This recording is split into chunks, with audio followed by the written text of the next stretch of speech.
What's up, YouTube? Welcome back to more PGR story. We are gonna keep going. Last chapter was fucking amazing.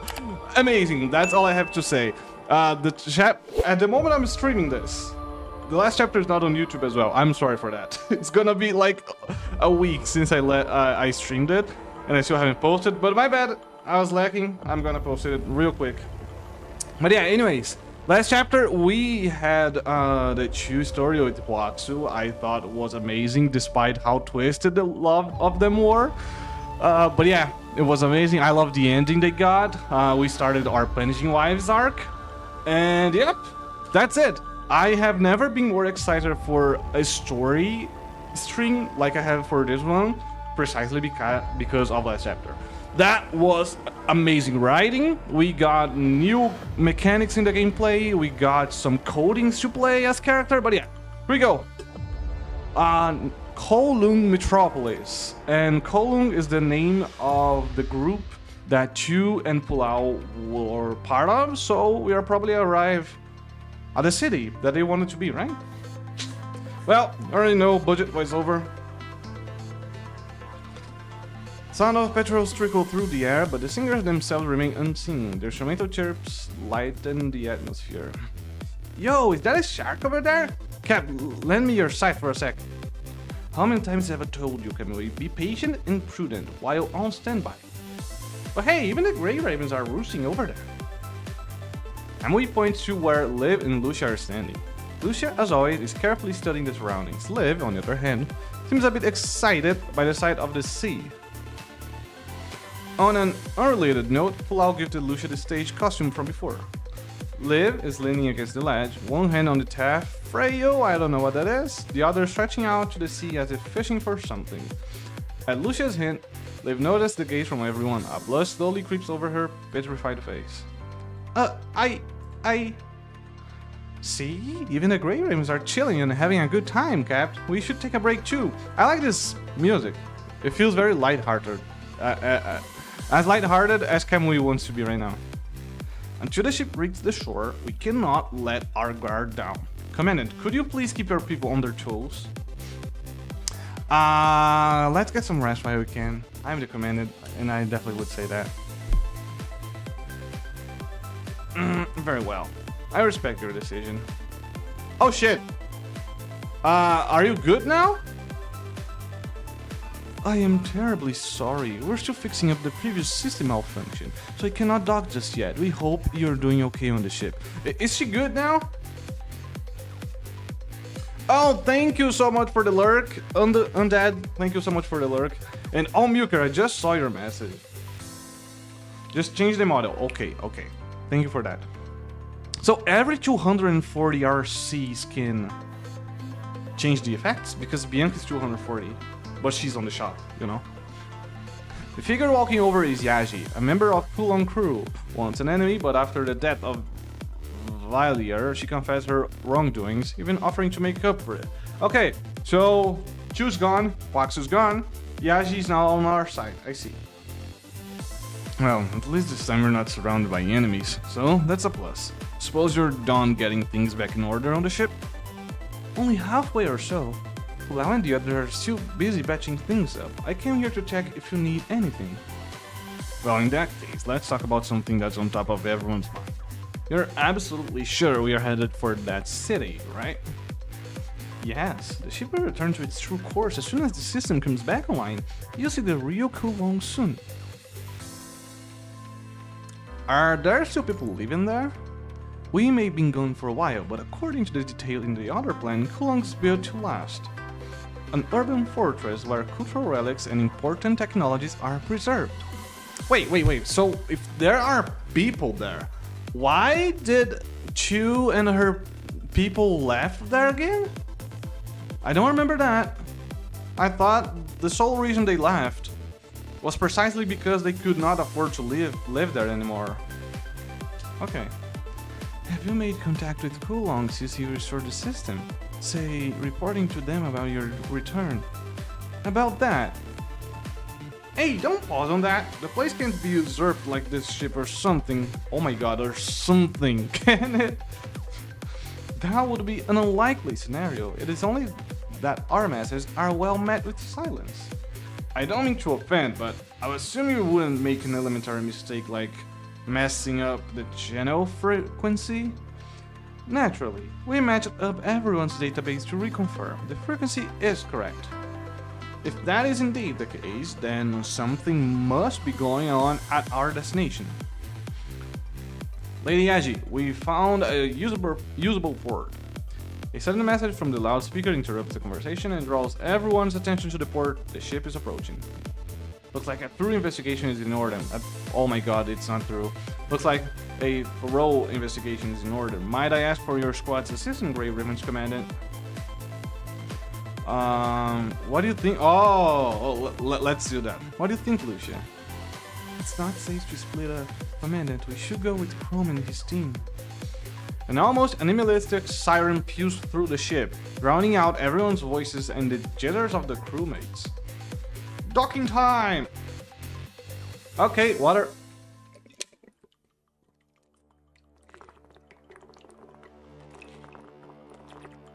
Wait a damn minute. What the hell is this? Grey Ravens. Oh, we're gonna play the story through different perspectives? That's kinda cool. Damn, bro. PGR do not stop experimenting with shit. I love this. Here we go. Oh, thank God I didn't waste every single one of them. Oh my God.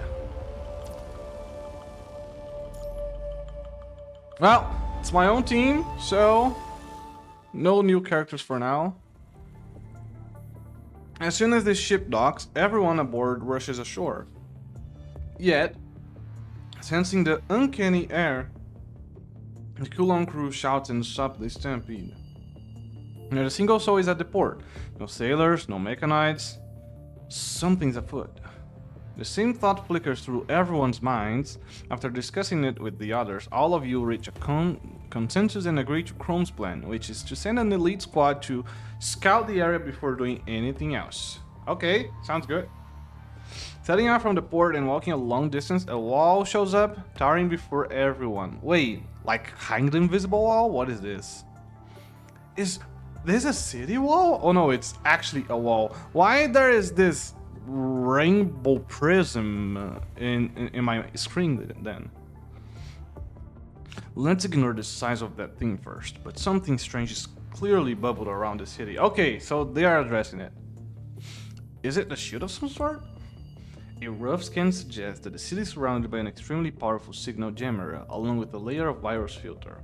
As for what's wrapping around the tower, it appears to be some kind of light barrier. Signal jammer, that explains how it's staying off-grid. You'd think there exists an earthbound faction that matches Babylonian tech. So what now? Do we go in? We're going in, alright. I'm just a little concerned about the situation. As you should. What situation? On our way here from the port, we haven't seen a single person. The port must have been deserted for a reason. And yet, on the surface, the city looks like well preserved. Enormous but fully functional. Not to mention the detector on the wall, which has been monitoring us since we got here. Talk about getting on my nerves. Hey, anybody in there? Hello? You're watching us, right?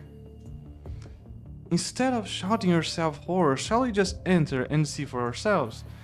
Why should we trust her? I think we are doing this way too easy. I was right to not trust you on the last chapter, just saying.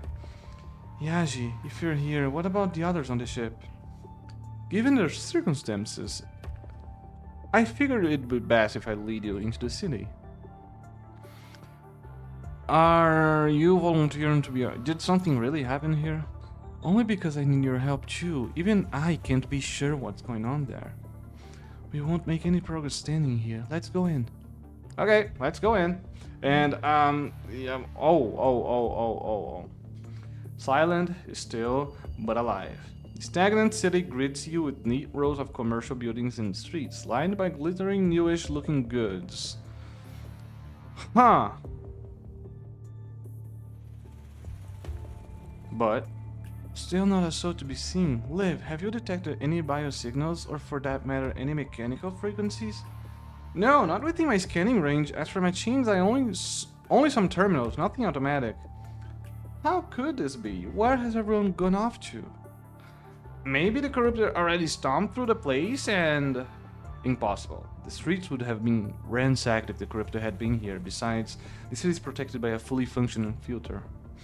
And a short scan suggests that the viral density in this area is incredibly low. Then how do you explain this ghost town? Oh shit, oh shit, oh shit. Not much to explain. I relocated the residents to the core area. Who goes there? The high and mighty one up there. Oh shit. I was gonna say she's alive and well, but nah, she's a fucking monitor. Babylonia is a circus of cretins as expected. I am too, the leader of Kulon Corp. Wait, what? That was Valier, yes. And she was using the name Chu, yes. But they have the same body? Excuse me. I'm not sure, whatever. The real Chu? Why so surprised? Though I do suppose you got off that ship. Well, let me tell you the truth. Over the years of Kulong's development, I became its leader. Then Valier impersonated me. He sneaked off with a copy of Huaxu. Shit! And activated Plan B, the KCC vessel, then either. And the rest is history. Valier grew attached to the copied system, and his indiscretion eventually led to the demise of them both. Huaxu came up with the plans for the city and the ship, and yet, in their sordid little parallel, the other Huaxu met such a pathetic end. What a disgrace to Kulong. Okay, she is ruthless. The real leader of Kulong, Lady Chu, may I ask what really happened in the city? Yaji, you have the cheek to come back after his lunk off with Valier. I fell for the other Lady Chu's vision, but situation now, lady. Now, Kulong does not require you anymore. I appreciate you bringing the ship back in one piece, but you are no longer part of Kulong. What? You and those on the ship used to be part of Kulong, but after what you people went through out there, your mentality has changed. If I order you to attack Babylonia right now, will you do it? Will those on the ship do it? We have no intention to fight. Your intention is not my concern. I understand if you don't take kindly to Babylonia, but those people on the ship, they want to come home badly. Are you really going to abandon them? I've abandoned plenty of things in my life, and those people are but another addition to that list. Besides, they'll be the safest on the ship. Is that why you relocated the residents in the city? I'm amazed by how poorly informed your Babylonians are. Okay, now in that we agree. I fully agree with that. Babylonia doesn't know nothing. They are kinda bad, you know, they kinda suck. Very well then, this info is on the house. The Ascendants are planning to attack us with an army of corrupted. Soon, this place will become a battlefield, and everything outside of the light wall will be devoured by those filthy corrupted. We did pick up corrupted activity earlier, but they are targeting this place? Okay, Hassan, where the hell did you get from? Sorry, it's an emergency. Using you as a relay for now. Oh, yo, I said emergency without dying. Let's go. I beat the final boss of grammar. The president of Babylonia, Hassan. Never expected we'd meet like this. Allow me to apologize for the lack of decorum. It has been quite hard to contact you. What, with the signal jammer and all. But enough about that. Are you certain of the Ascendant's plan? You are the leader of Babylonia. Is your dome piece for show? So, what they are really after is the Gestalt tech in your hands, Huaxu. Huaxu is a Gestalt, and Gestalt is... Yep, the same Gestalt that's Babylonia. Its computational power is why we can survive so long in space. And here in Cologne, there's an AI system called Waxo that stems from the same source as that just out. Okay, so it is an AI. That's how I'm gonna take it, because if not, I'm not gonna understand it.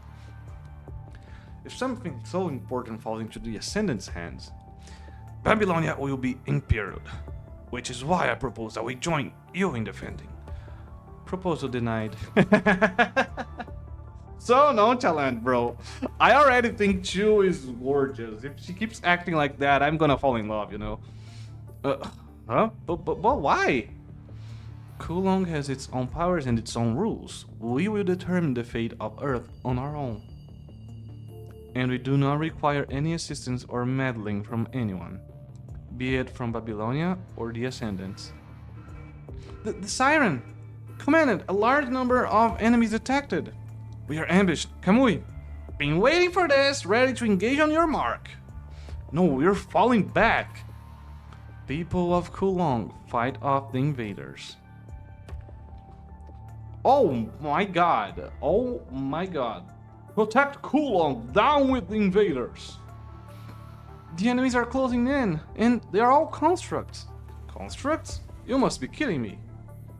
Commandant, time to pull back. Yep, let's get out of the city. Okay, Strikehawk, you be the vanguard. We'll bring up the rear in our retreat. Okay, shit. Not a good start, huh? We are not in a good position right now.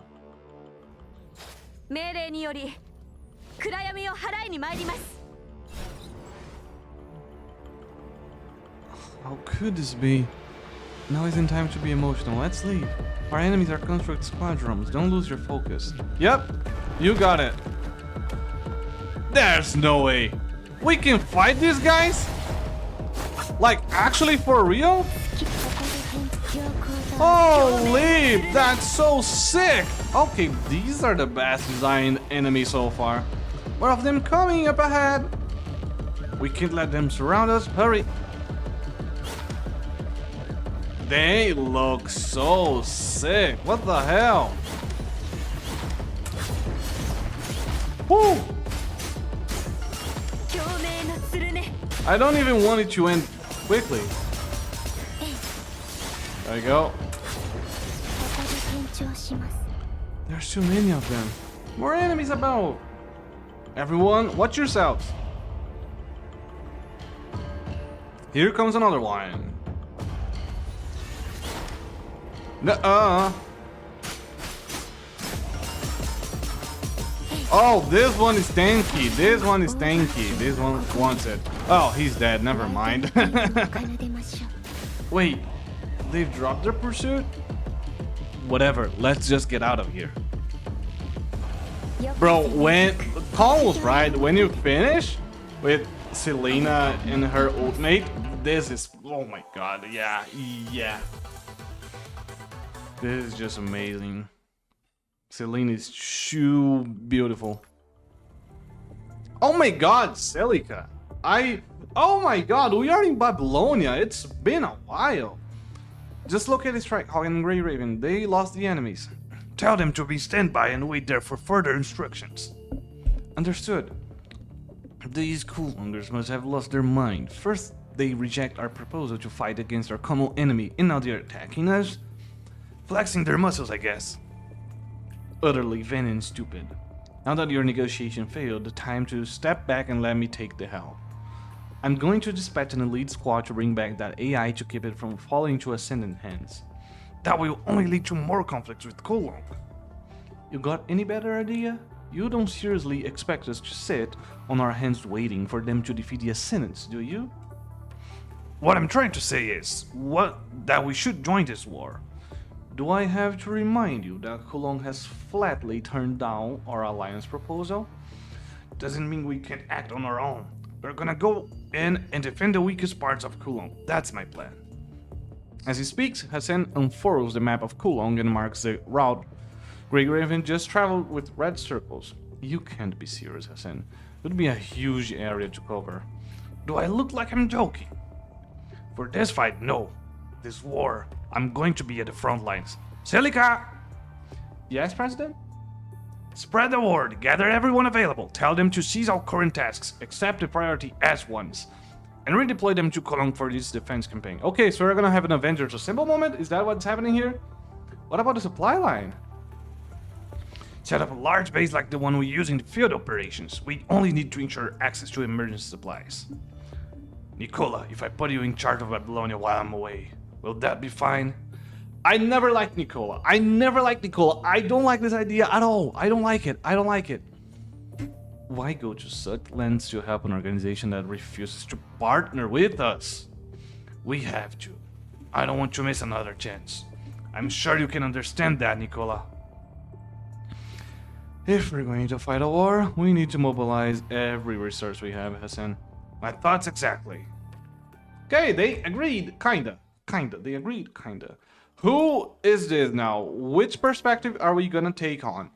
Because Grey Ravens is what's written over there. Sometime earlier... Whoa! We are here!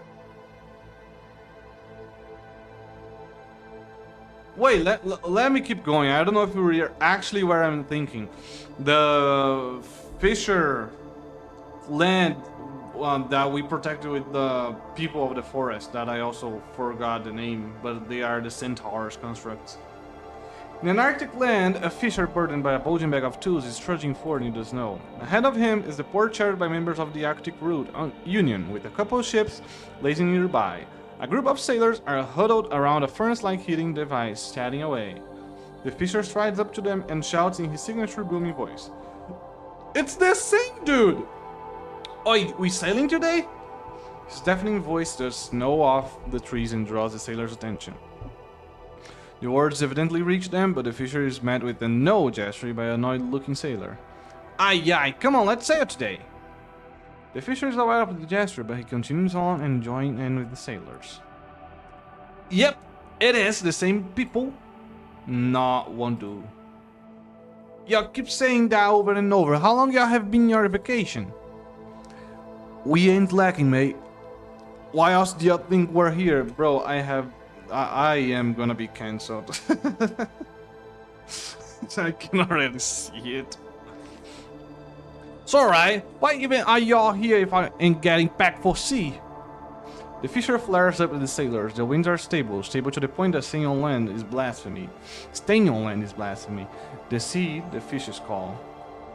Have them Babyloni bloom. Oh my god, we have them Babyloni belongings now.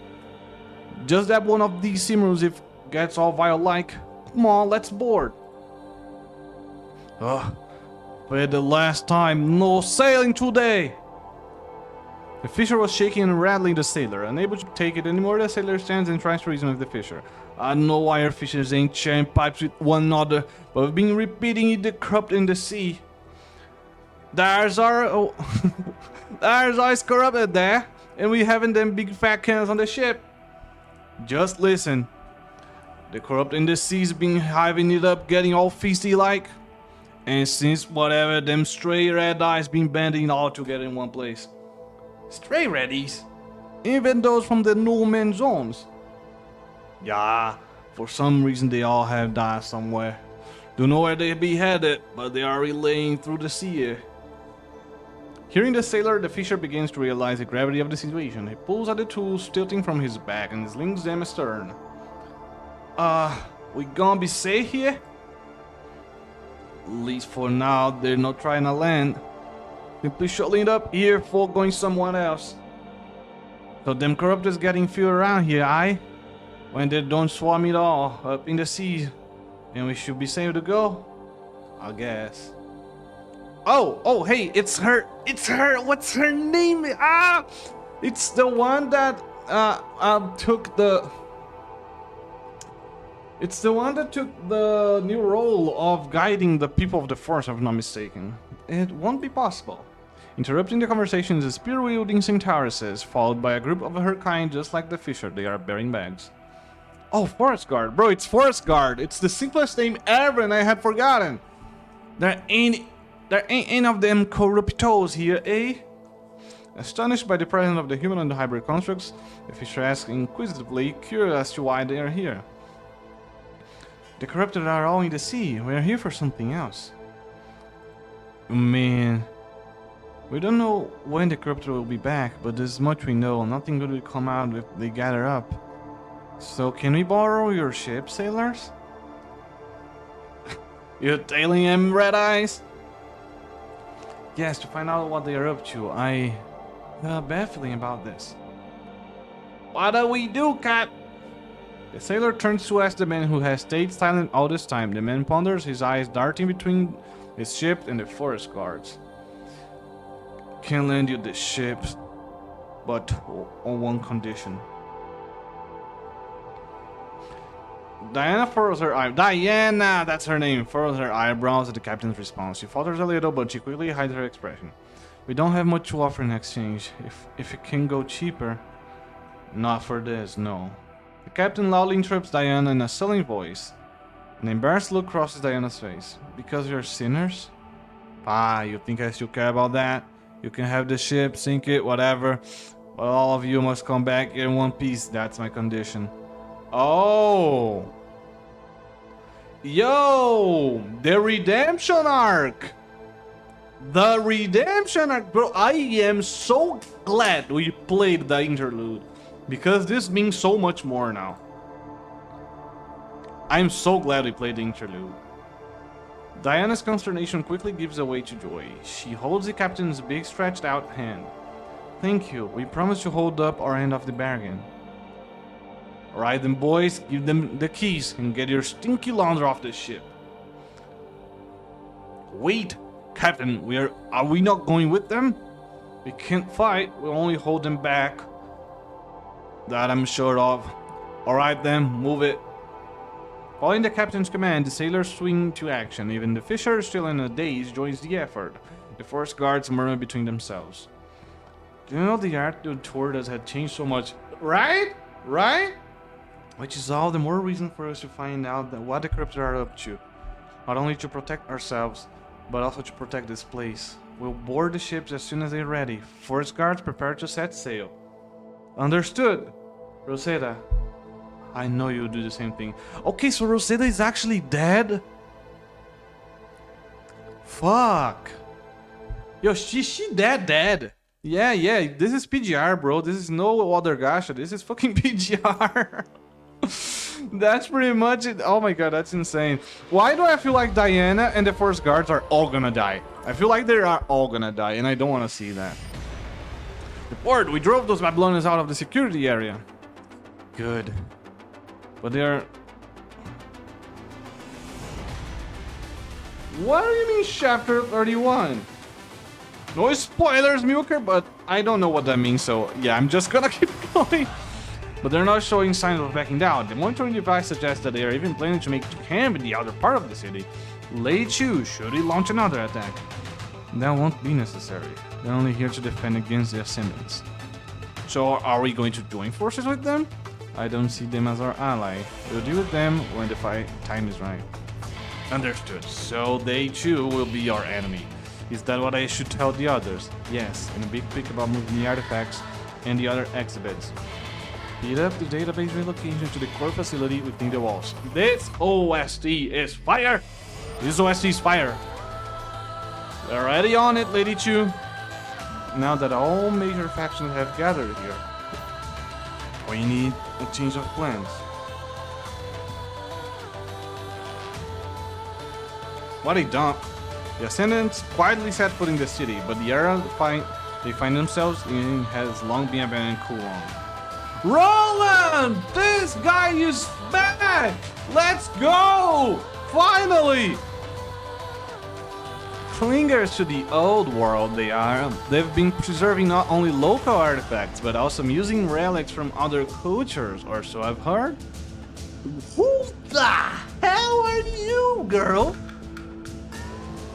You! Never saw the point of that, though. Gabriel! Oh my god, they are all here! Holy shit, this is hype! They are all here! No, it's from this story. Welcome back, Undead. Welcome back. The value of the collection is defined by the collector. Outsider eyes and words matter not. Hold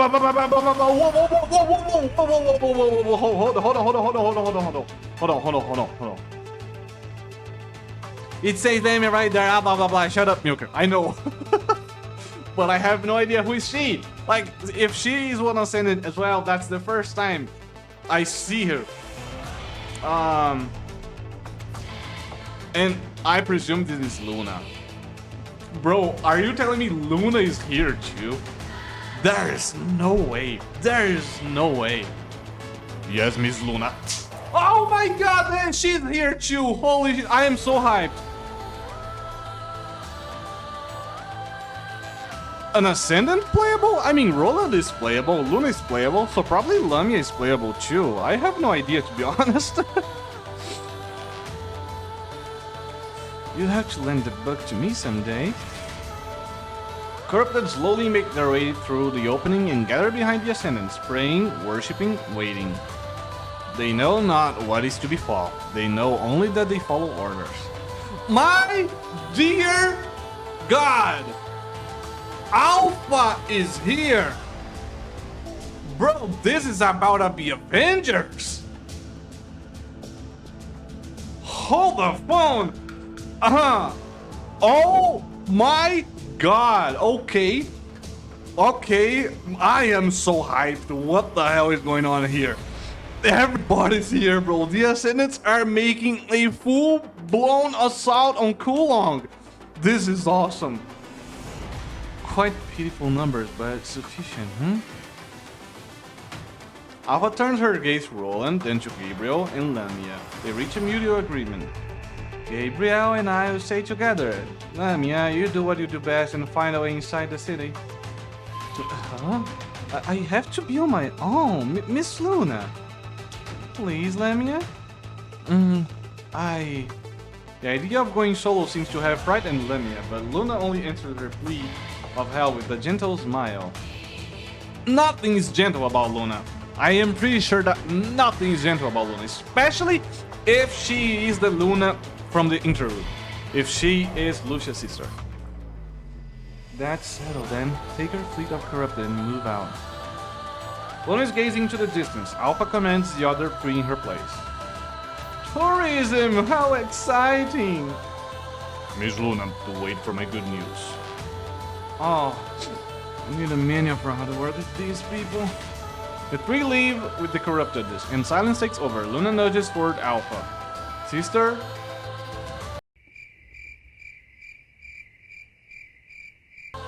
Wait, is that it? That's how I figured that out? Is that it?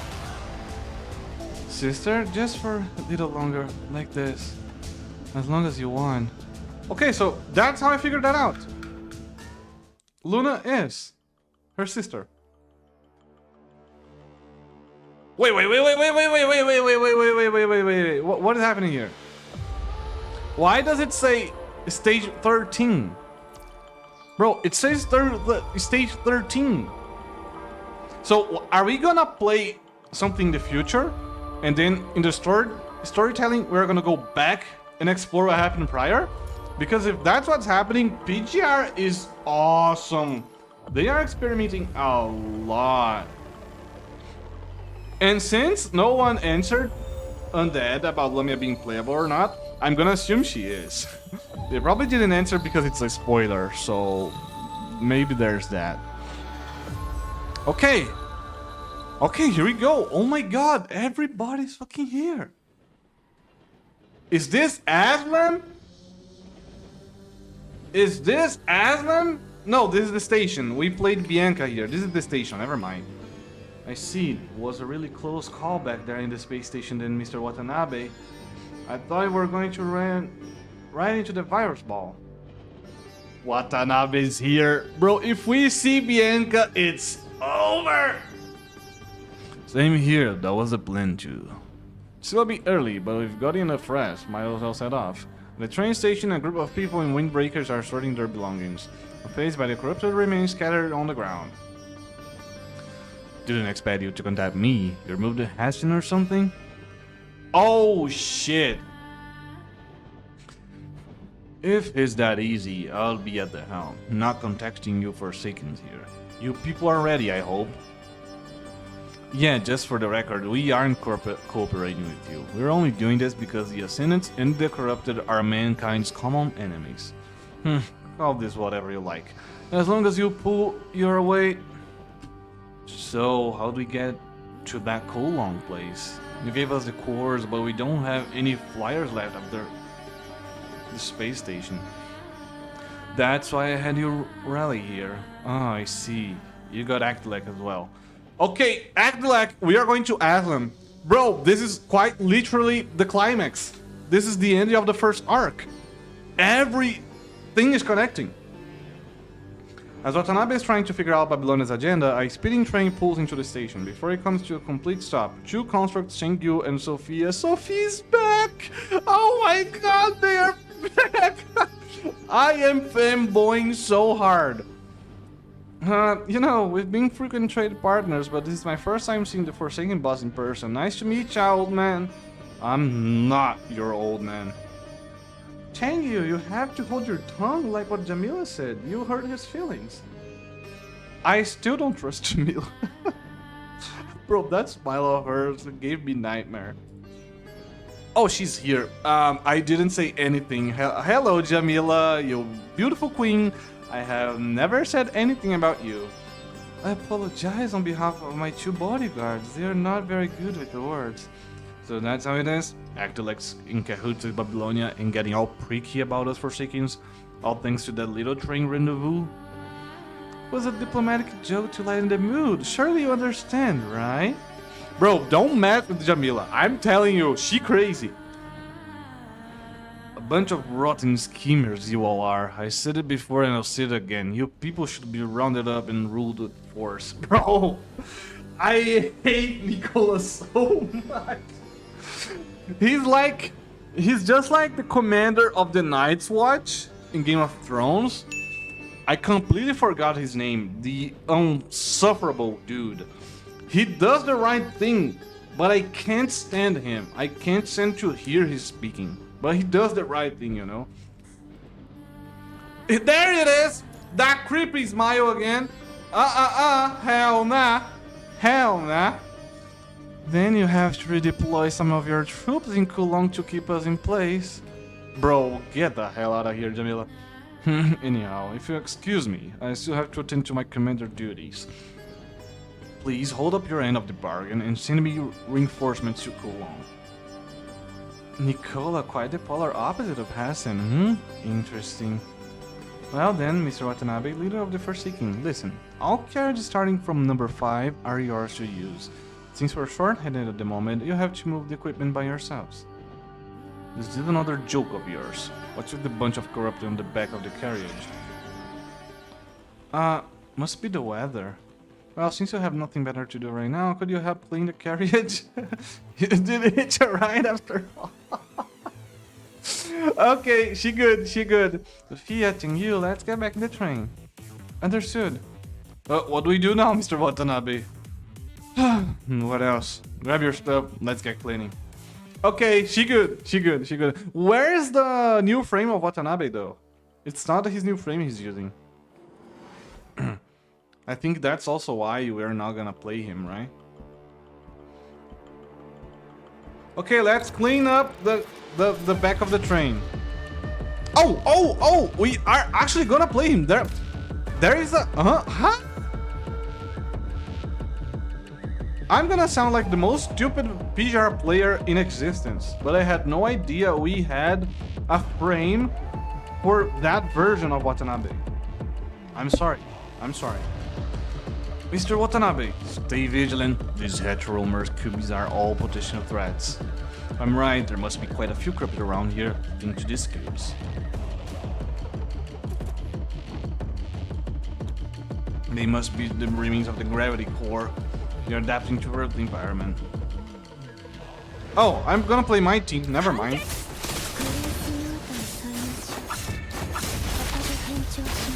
Yeah, never mind. I'm playing my team. Maybe he's not playable after all. I don't know. The sound effects with her skin are so cool, bro. Oh my god, this coding is amazing. Best purchase I've done in Gacha.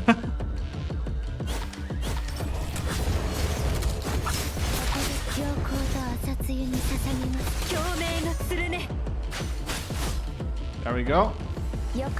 Okay, we're done here. Simple. That was very simple.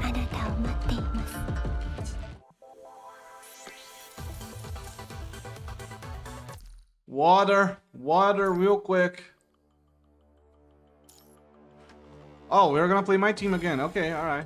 That's fair.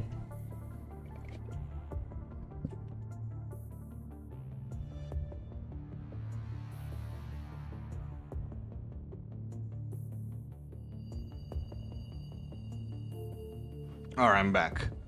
Cap, what was that explosion? Must be the corrupted self exploding, but it doesn't seem to be doing much to the coolant walls. Sound of explosions are even reaching Strike Hawk's position. Task of defense and not vanguard duty. The two can only stay put and be on standby.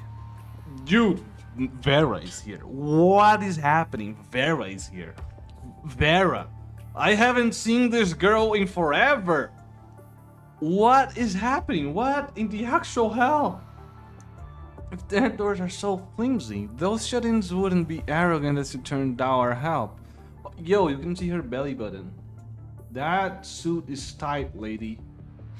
The other squad spent here, Cerberus arrives, yet only one member could be seen. She strolls unhurriedly toward the two Strike Hawk agents, as if the ongoing war does not concern her in the slightest. We've been waiting for you, Cerberus. What was the holdup? Oh, Chrome, good captain. Do I really have to answer that question? Redeployment orders are supposed to be executed without delay. Hold on a sec. Where are your other two members? They're supposed to be here with you. Vera's two teammates are nowhere to be seen, but Chrome's well-grounded observations does not shoot the devil may care smile on Vera's face. Nice one! Setting up the DMC collab a long time ago. Of course, we know about the rules. You got a problem with us not following them? Then why don't you duke it out here, Yasmin? Noctis, the guy that was utterly rejected by Bianca on the phone. Why are you on comms? Are you nearby? You aren't even here. I'll do the ducking if you really feel the need for it. Oh hey, I read about you, big stick guy. Another dude's living inside ya, and you smell positively delectable. Interesting, makes me wanna... Yeah, don't finish that. Don't even. For the last time, don't. Leave your post. What post? Have another mission? Maybe yes, maybe no. Given the situation, having all three of us here is quite pointless anyway. I mean, 3 would fight better than 1. Strike Hawk can continue prodding at Cerberus' recklessness. Okay, hold on guys.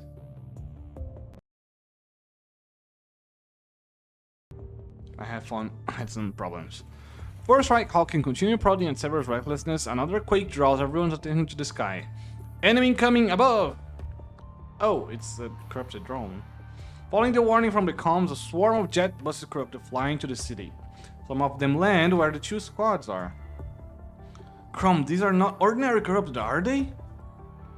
Looking at this black corrupted, Kamui is reminded of those heteromers he and his team saw back in space. Crum does not confirms his guess. The Ascendants found themselves some new toys. How nice, Noctis 21, prepared to engage on your end.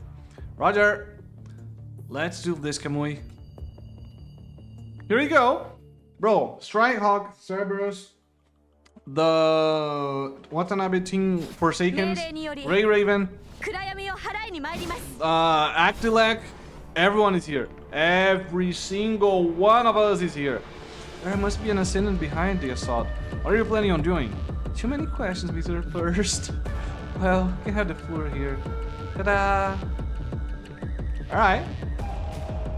Whoa, what's going on with the shaking? The tremors are coming from above?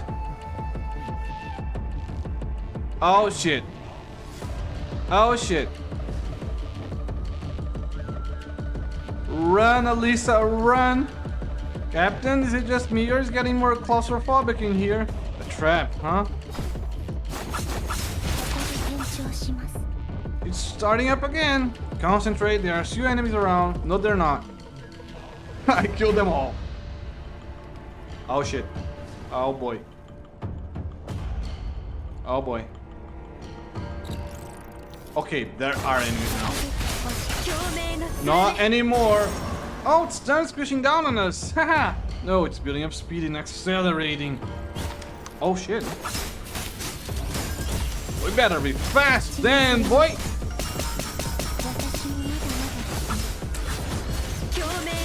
There we go. Cap's gonna fall. Don't just give there, run. All right. We got out, we got out, we good, we got out. Here we go. We keep moving forward, Sisebe. All teams from C28 through the west entrance. Remember, do not enter Kulong security area or you will be attacked. What about the support force? The supply line needs to be flexible. Every squad will have a support force agent acting as a go-between. Any more questions? Everyone seems nervous. Me too. Take deep breaths, Commandant. That will help, I think.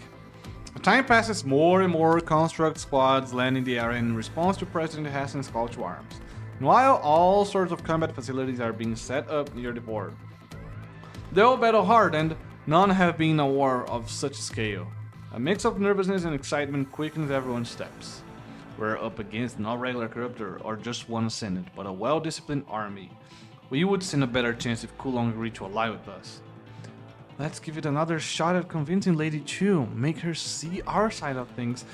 It didn't work. We tried that already, you know. You know full well that's not possible. I suggest you stick to the plan and defend our rear.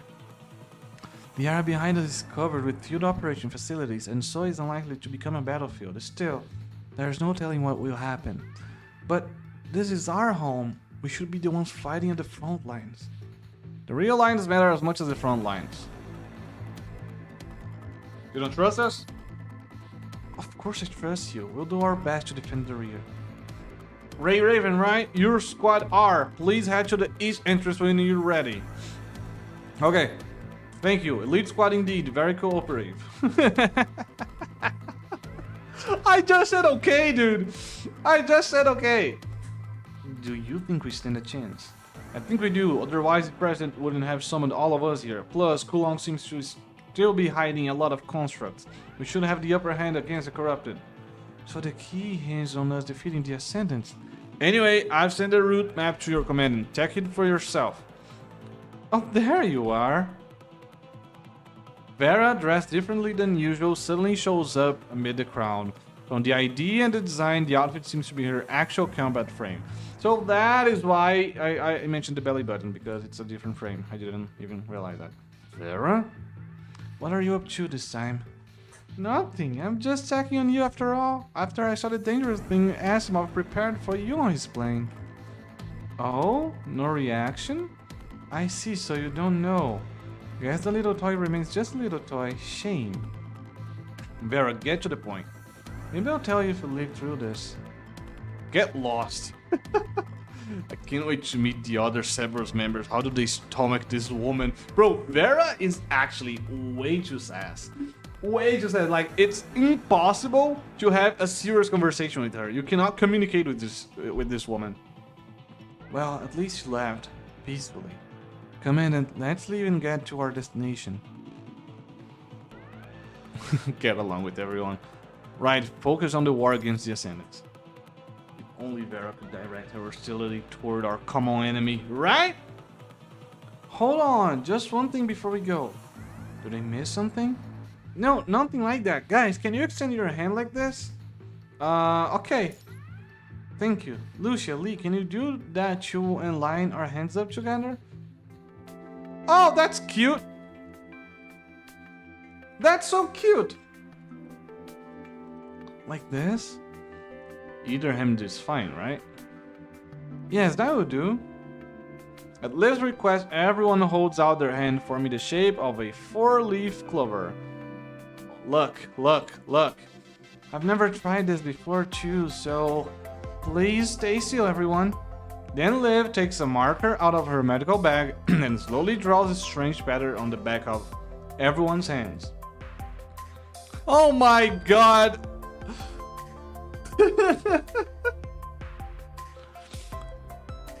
Liv, guys, PGR players, is this your CEO of sex? Is this your queen of sex? This cute woman right here? And you dare call her the CEO of sex? Come on. She's so naive, so cute. What the hell? This is a smiley face. Lines might be a bit shaky, but you can tell what it is. The smiley face represents our belief that we will always be together, no matter what happens. It's a symbol that... What the fuck just happened? Huh? Sound of explosion from every direction. Commandant, Liv, Lee, we gotta hurry and get to our destination. And the war begins, heralded by the sounds of explosions. Who fired first, who marched first, they no longer matter. All that matters is that the war has begun. And now with that scene, I am afraid one of us is gonna die. No, but there is a ton more of frames for every character in this team, so I don't think no one's dying. I mean, even if they die, anyway. Yo, even the NPC guy has moved. Did you see that? That was insane. We need to get to the meeting point. That seems to be one of the entrances that the corrupted use. Here we go. That. Go on, go on, go on. Come on. Wait, they're dead. Oh, I can't use my characters. Cheeks! Cheeks!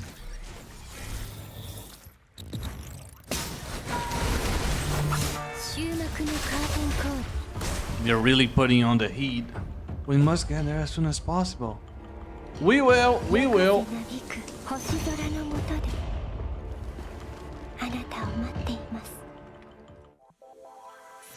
Ah. Here we go. 14. What do you... Wait. I can play the 11 though. I can play the 7 though. Well, they guided me to the 14, so to the 14 I will go. Oh. Finally, I am in position. In position as in near the light wall. Luna did not spell it out loud, but the 3 Ascendants are fully aware that certain results are expected in this operation. As the war rages on in Kulong, the balance slowly shifts. The Ascendants have occupied quite a few outer areas and turned them into domains of the virus. You've been infected, huh? On the orders of Lady Chu, I'll grant you a quick death. Lamia compresses the virus and it discharges it wherever she goes. Just like what Roland said, the fact that without inverter device to protect them are easy hosts for the virus. They quickly join the corrupted ranks. Damn it! As the viral density in the area rises, Kulong's arrogance gives away to angst. They begin to lock down the streets to minimize the damage. Yeah, their arrogance might be their downfall, just saying. Captain, there's a female corrupted on the defense line. Oh, the way she moves, she's an Ascendant. All units destroy her. Oh yeah, sure, let's just destroy the first Ascendant in the story that no one has been able to beat yet. At the affected leader's command, all affected snap into action and fire away at Lamia, but instead of hitting the target, the bullets phased right through her? What is she? Obito or some shit? Is that only a projected image? Then she must be near. Smoke her out! No, not a projection, but an illusion. It's bye-bye when you see it. Before the Kulong guards can scatter, the Lamia descends upon them. With the point of her finger, bulges appear on their bodies and quickly spread over like rashes. Oh! A Lamia specialty, using the punishing virus to paralyze the frame's control system. The virus spreads amid anguished cries, but Lamia does not seem the least bothered by the screams. Instead, a stricken expression overtakes her. This is exhausting. Those explosions too, it must have been Gabriel. Looks like he can handle that light well himself. And Roland? Oh, no response. Maybe I can just go home first? No, that won't do. They'll be mad. Someone's coming this way along the train tracks. Must be that Akdilek they mentioned earlier. How did Babylonia manage to bring all these people together? Right? I can ask the same thing. As Lamia ruminates on her growing troubles, her expression darkens. Eventually, she lets out a resigned sigh. Fine, I'll go somewhere populating the city and start putting on a show that should please Miss Luna. Sounds like a plan. This Lamia is kinda cute in personality, actually. Unfortunately, she's bad. And she scares me. Yeah, here we go. Oh, we are with Alpha. Oh my god. Oh my god. Alpha. Alpha is here. I will never fall. Sure. I love this girl. Oh my god, my favorite character in this story so far is Alpha. The construct holds up his shield, but he proves useless against Alpha. Her blade sifts through the air, and the very next instant the construct is already in 2 pieces. Don't panic, it's just one enemy. Circle around her now. Yeah, right. NPCs being NPCs, man. Come on. Rugger! The sight of their fallen comrades do not dishearten the constructs. Instead, it seems to be inspiring the others, yeah. Heeding their leader's command, the constructs quickly surround Alpha. This white-haired ascendant is the target of their mission. The constructs are ready to do anything to defeat her. Nah, you mean the constructs are ready to commit... Almost said a word that Twitch hates. Almost. Go! At their leader's cue, the constructs ready their weapons for a concerted assault and close in on Alpha. Die! And so they died. Unfazed in the slightest, Alpha merely twists her blade in one terminal flourish before returning to its sheath. Like their comrades before them, their fate sealed the moment they met Alpha. Not a single explosion. The cut has steered clear of the volatile core components of the construct. The metallic frames groan before crumbling to the ground, and life becomes matter. A predestined result. Chance plays no part. This is... Hold on, Lev is here? Oh no! Get out of there! The Ascendant Alpha. She single-handedly wiped out all the Vanguard squads. Alpha senses the arrival of the belated guests. Ray Raven. I was wondering if I'd ever see you again. Alpha, what do you have to gain from slaughtering your own kind? My own kind? Interesting way to put it, Lucia. Lucia inches toward Alpha cautiously. Blade in hand, Alpha calmly smiles off this encroaching threat. Are they not? Those constructs you cut down there, they were your comrades. Our comrades. Why did you become like this? Answer me. Lucia? Why is she calling Alpha Lucia already? What did I miss? Huh? I knew it. Lucia's exclamation answers a question that has long been hanging on everyone's mind. Some time ago, Lucia has already realized that Alpha is another Lucia. Yeah, but how? I mean, we knew that, but how? Okay, she's asking the good question. Let's go. When did you find out? And do you ask of me of yourself, Lucia? During the time in the Arctics, I already knew that I wasn't the real me. And finding with you again, I realized... Hold the fuck on! What? Wait! I did not see that coming. So the hold on, oh my god. So the reason why Lucia doesn't remember Watanabe, doesn't remember Kamui, her memory is all fuzzy and all, it's not because of any experiment she went through. This is just not Lucia. Wait a damn minute. Wait. Wait. Does that mean that the Lucia we saw in the interlude is Alpha? No! Wait! Let me keep playing, bro. Let me keep playing. What the hell just happened? Yo, you handle your blade. You're the real Lucia, aren't you? Commandant, we must stop the corruptor here from advancing further.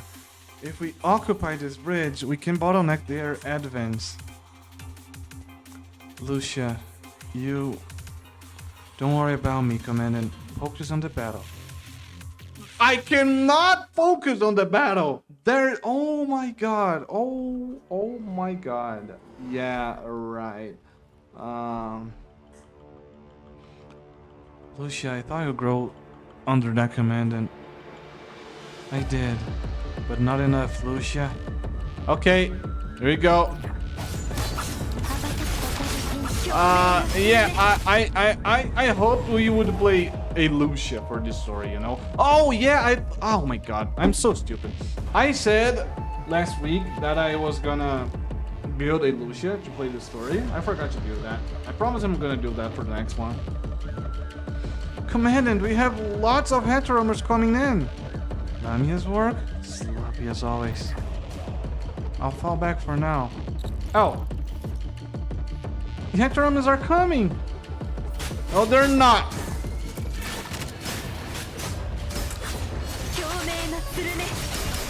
There we go. Holy shit! Whoa! That was insane. Nothing stands in our way now. Don't let me down again, Lucia. Oh, we keep fighting. Here we go. Yeah, you're gone. My shards aren't connecting with her. Wait, could she be? You take on my face. You take on my blade. You take on my voice. Yet you still speak words I've long since left behind. You had your chance. Lucia! Now die. Wait, for real? Oh, cutscene. Unlike the clean and merciless cuts, Alpha tears through Lucia's body with something that almost hints at emotion. Her blade dances in the air amid a crescendo of anguished moans. Upon sheathing the blade, Alpha kicks Lucia onto the ground. Catch Lucia. Ignoring the danger around, you dash forward and catch the knife-broken Lucia in your arms. Your arms do not manage to mitigate the fall. A cloud of dust whipped up from the impact. Commandant. A quick check on Lucia's condition confirms your worries. She has been damaged beyond repair.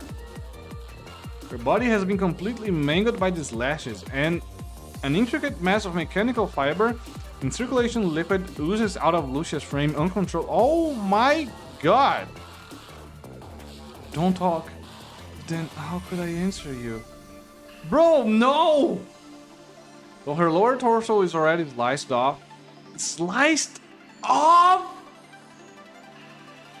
And, bro, there was an option to say, are you okay? Her torso is sliced off, and there was an option to say, are you okay? Do you take me for stupid? Lucy's still trying to shift over, lifting her head to eke out a smile for you. Just like how she pushes herself, as always. But I think it might be. Patch her up, Liv. On it, as long as we keep her mind stable. Lucia dies here. You won't have it your way. You have your next moving mind, but none of you are any match for Alpha. It would be nigh impossible for the Grey Raven squad to extract out of this place. Even so, sister, can you let her go? Oh! Ow! Ow! Oh shit! Oh, wait! We met Luna! From the corrupted horde for the bridge emerged a girl. A white-haired and tufted with a pair of voluminous twin tails. She reminds you of Alpha. Luna. Lucia, uncertain of which speaks her name, you and the other realize that this girl in white is the leader of the Ascendants. I'm unsure if I've introduced myself before, but it doesn't matter. As trivial as y'all are, you have treated my sister well. My name is Luna, Lucia's younger sister. Okay, just throw it all at me. Yeah, just spill out. Okay, all theories being confirmed, except that I never even thought of Alpha being the real Lucia. Okay, let's hear the explanations. Lucia's younger sister. I direct the actions of Roland and the other Ascendants. Saying so, Luna lets off a half smile that sends you down your spine. The white-clad girl before you looks straight out of a fairy tale.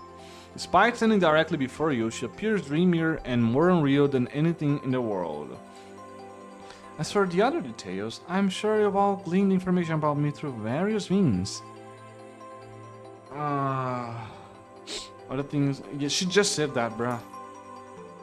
Some of them acted on their own, but most of them operated on my orders. Though, how laughable this is, me introducing myself to a commandant. Since you are Lucia's sister, if you're trying to talk me out of this, save your breath. You will not change my mind even if you hold my sister hostage. Luna, the sister I remembered. Why? Why are you an Ascendant? I wish I could answer that as well, sister. You're still struggling for what you believe in, even when you're one foot in the grave. So I'm asking you, sister, can you spare yourself a chance? Luna, I already gave her the chance. Then give me a chance too. I don't want to watch my own sister die, sis. Luna, you may be just a replica, but you're still my sister. Now, let me. Like a benevolent executioner, Luna raises her hand and extracts something out of her body. It crystallizes into a small cube on her palm.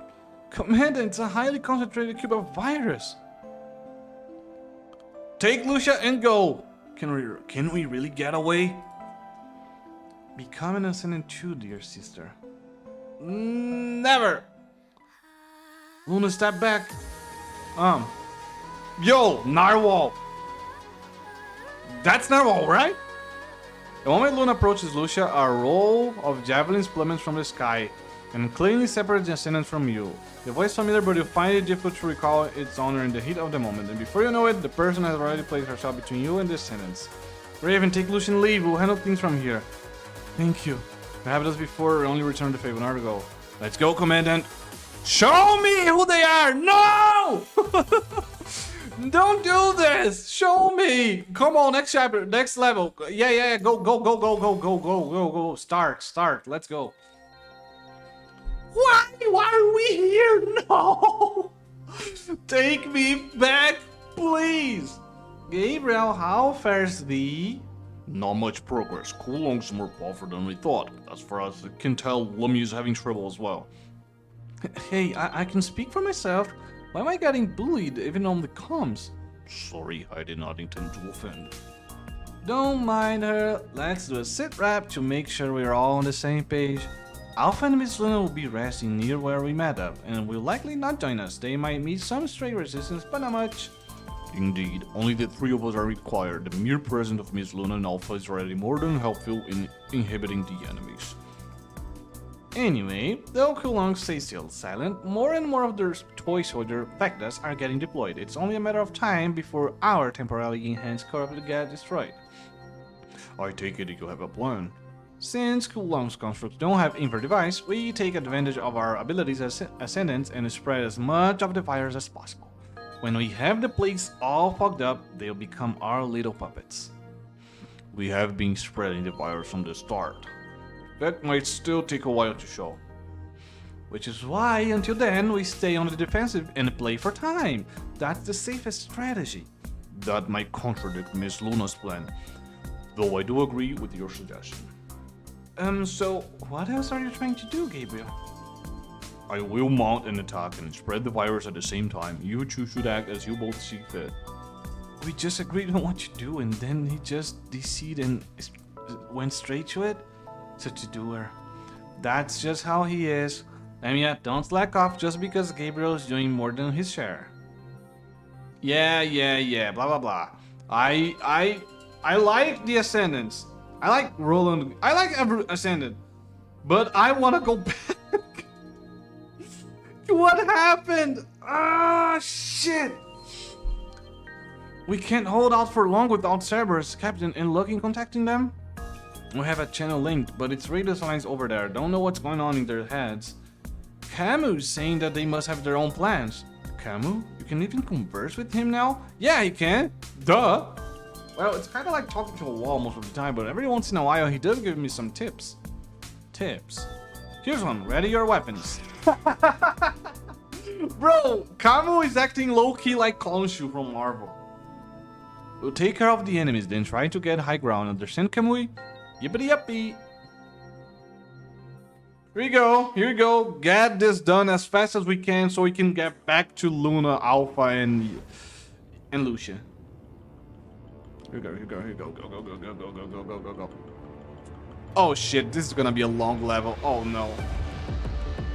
Not when I am so eager to go back. Cap, now that I got time to look around, it's actually pretty cool in here.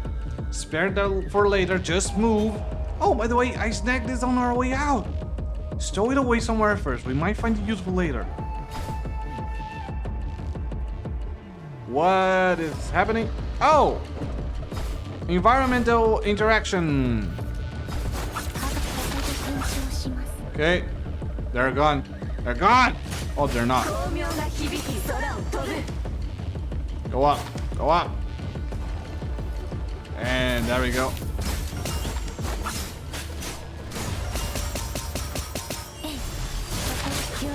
There we go.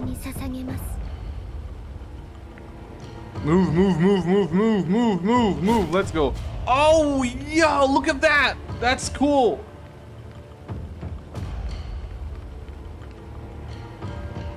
Oh, we're gonna play a platformer now. Let's go. Yeah, I love... Damn, I would be a Kamui pancake if one of those dough rollers run me over. I see some platforms around the side. Let's advance using them as temporary shelters. Yeah, like, I would love if you didn't say the obvious, but thank you. Can we go to that one? No, we gotta go to this first. Because that one's not open, apparently. Wait, it is open. Never mind, it is open! Shit! I cannot go to... Okay, got it. I can't travel two at once. Only one. And go. Go. Oh my god. Oh shit. Never mind. Oh, it was right there.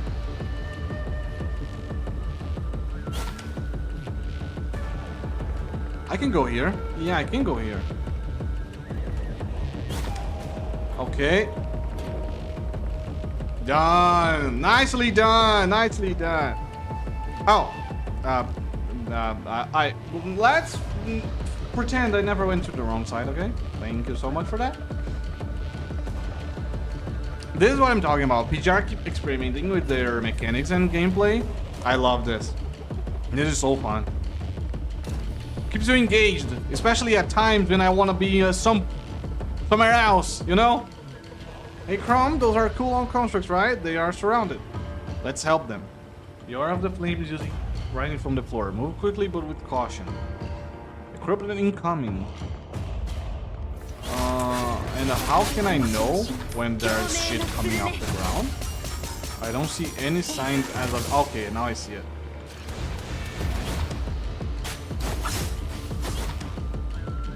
More? Never thought it would be rescued by some Babylonians, but I won't take you as our allies just yet. You guys are so stubborn, oh my god. We have all the time to fight after the war, but right now, there are more important things to worry about. Gladly, Kamui knows how to handle this. Let's go. That's my man, that's my boy. Okay, move. Back to where we were, please.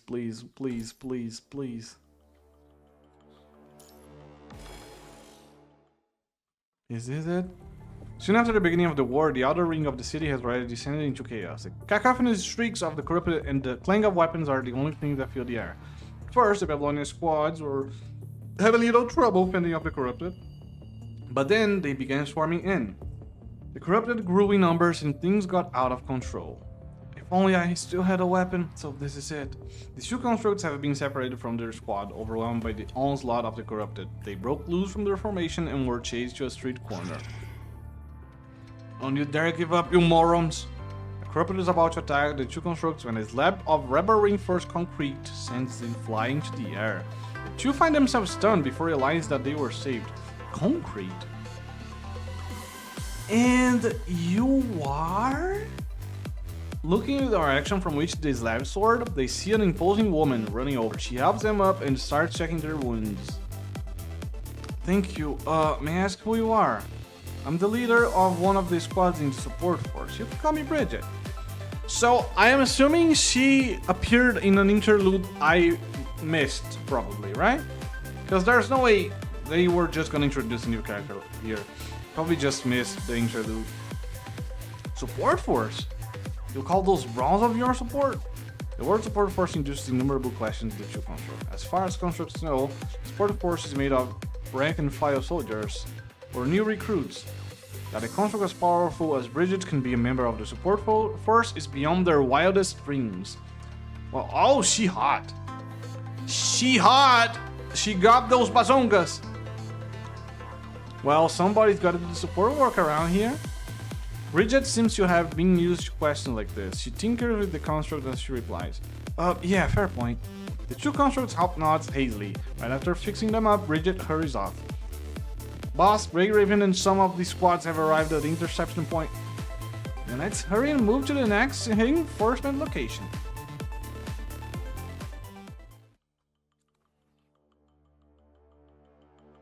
I am curious where this is going.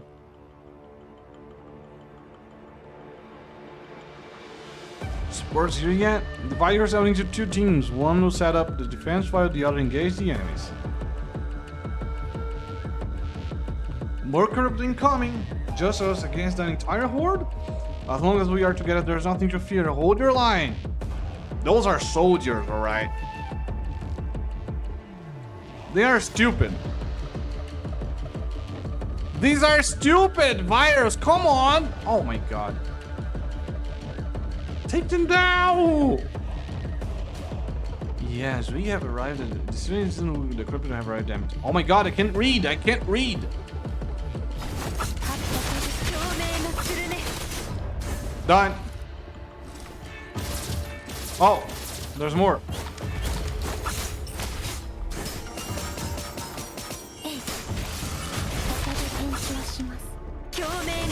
Okay, now it's done, right? No, there's more.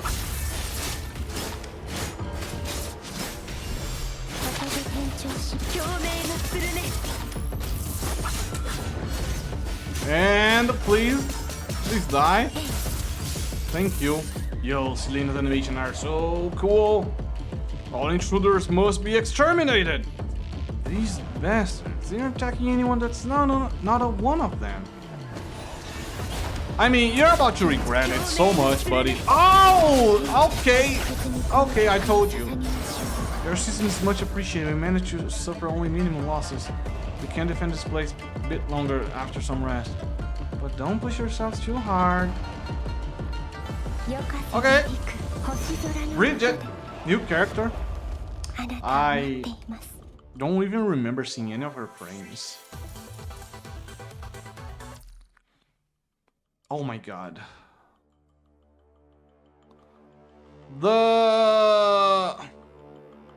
Which one should I play first? This one! Yeah! LUCIA is here. This one. Definitely this one. Her wounds. Get her in the truck. We'll handle the rest. On your way back to the city, you will run into traveling support force agents. You follow their instructions and put LUCIA in the transport truck. LUCIA? She's in pretty bad shape. What on earth happened? The Ascendants happened. The Ascendants? Then you guys must be Grey Raven. It's incredible you made it here alive. Lead squads indeed. Why didn't even get anything done? course just the fact that you are all alive something. Anyway, first things first, we gotta bring her back to our base. Guys, go ahead and return to battle. With that, Bridget motions the driver to start the truck and hops onto the back. Lucia should be fine with the SF people. Now we need to figure out our next move. Yo, Ayla! That's who arrived! Then from here on out, let me assist, Grey Raven. A cheerful voice from his scythe-wielding construct dispels the gloom. Ayla, like always, she's in that painterly frame of hers, looking out of place in a battlefield. What are you doing here, Ayla? President hasn't issued a call to arms. I'm not a combatant, but I know I gotta be part of this. And besides, Ayla pauses and fishes through her decorative backpack to display a strangely shaped device. What's this? Good, now we can talk. Grey Raven, how am I sounding? Mr. President? You must be wondering why I'm speaking to you via Ayla's connection device. Must be the scrambler waves from Kulong. Not sure if it's effective against the Ascendants, but it sure messed up our comm system. We are already at work fixing the connection, but I'm afraid it's gonna take a while, so I had this comms device into you. You have a new order for us? I take it? Originally, several, yes, but there's been a change of plans. One of the Ascendants, Gabriel, launched a surprise assault, so now I need you to go there and stop him. Of course, I've sent other squads too, and let me repeat this. The Ascendants are after the just out Great Terminal within the light wall. Stop them at all costs. I'm counting on you. Understood. Good. Now take Ayla with you and go. Oh, and President Hessen. Yes? Who was it that saved us on the bridge? They are the fruits of our labor. Okay, so it wasn't Ayla. Who was it? Who was it? Bro, Ayla? The last time we saw Ayla, she went off after Gabriel with the dead half body of Selena. And then we never saw Ayla again. She didn't hop on to the ship with Gabriel. I was like, Ayla, go, go, and she didn't. So where the hell has she been? Like, her mission to go after Selena was just all for nothing? I don't know. Anyway. I'm a monster! Kulong, Babylonia, an abrupt tremor sees everything, rendering members of both factions all paralyzed on the floor. I will pray for you. The culprit Gabriel saunters down this littered path, his black-clad figure casts an enormous shadow on the ground, but his footsteps remain soundless. Gabriel is the scariest dude, but I think Alpha is still stronger than him. Gabriel is more than aware that the constructs are still conscious. The attack only partially disabled their functions. The constructs are all struggling to get to their feet, trying to exact their revenge. Yet, that is more than enough. Gabriel will not kill unless necessary, not in the least, but he will not hesitate to do it for Luna. For Gabriel, Luna is a symbol of the world spirit, something he would give his all to defend. This light wall must be some kind of protective shield. Gabriel stops before the light wall, hoping to find a way through it. As thin as the wall seems, Gabriel knows better than to take it lightly. Goddamn corrupted! The corrupted that followed Gabriel into the city are tied up with the remaining squads, summoning the corrupted over my complicated thing. So Gabriel turns his gaze instead to a construct that is glaring at him. Sorry. What are you doing, you degenerate freak? A monstrous hand reaches out from Gabriel's coat and plucks the construct up. Ignoring the construct curses, Gabriel studies the light wall, then finally confirming the fatal spot. He rams the construct into the wall. Ah! Like a toddler abusing a toy, Gabriel slams the construct over and over the light wall. Oh my god. And he said sorry. He's not sorry at all. Very quickly, he realized the true nature of the light wall. It is a force field made of light, serving a defensive purpose as well as an offensive one. The spasming scorch construct in his hand is the evidence. I see. Then this shan't be difficult. Greater force can create an aperture, and then the laser generating components can be destroyed from within. With that, Gabriel tosses aside the broken construct and aims his hand at the light wall. More explosions, Captain! That came near the core area. Is the wall being attacked by the corrupted? Let's go there and find out! Yeah, we take the shortest path. All converge. All storylines converge. And there are so many more to get. What do you mean? How long is this?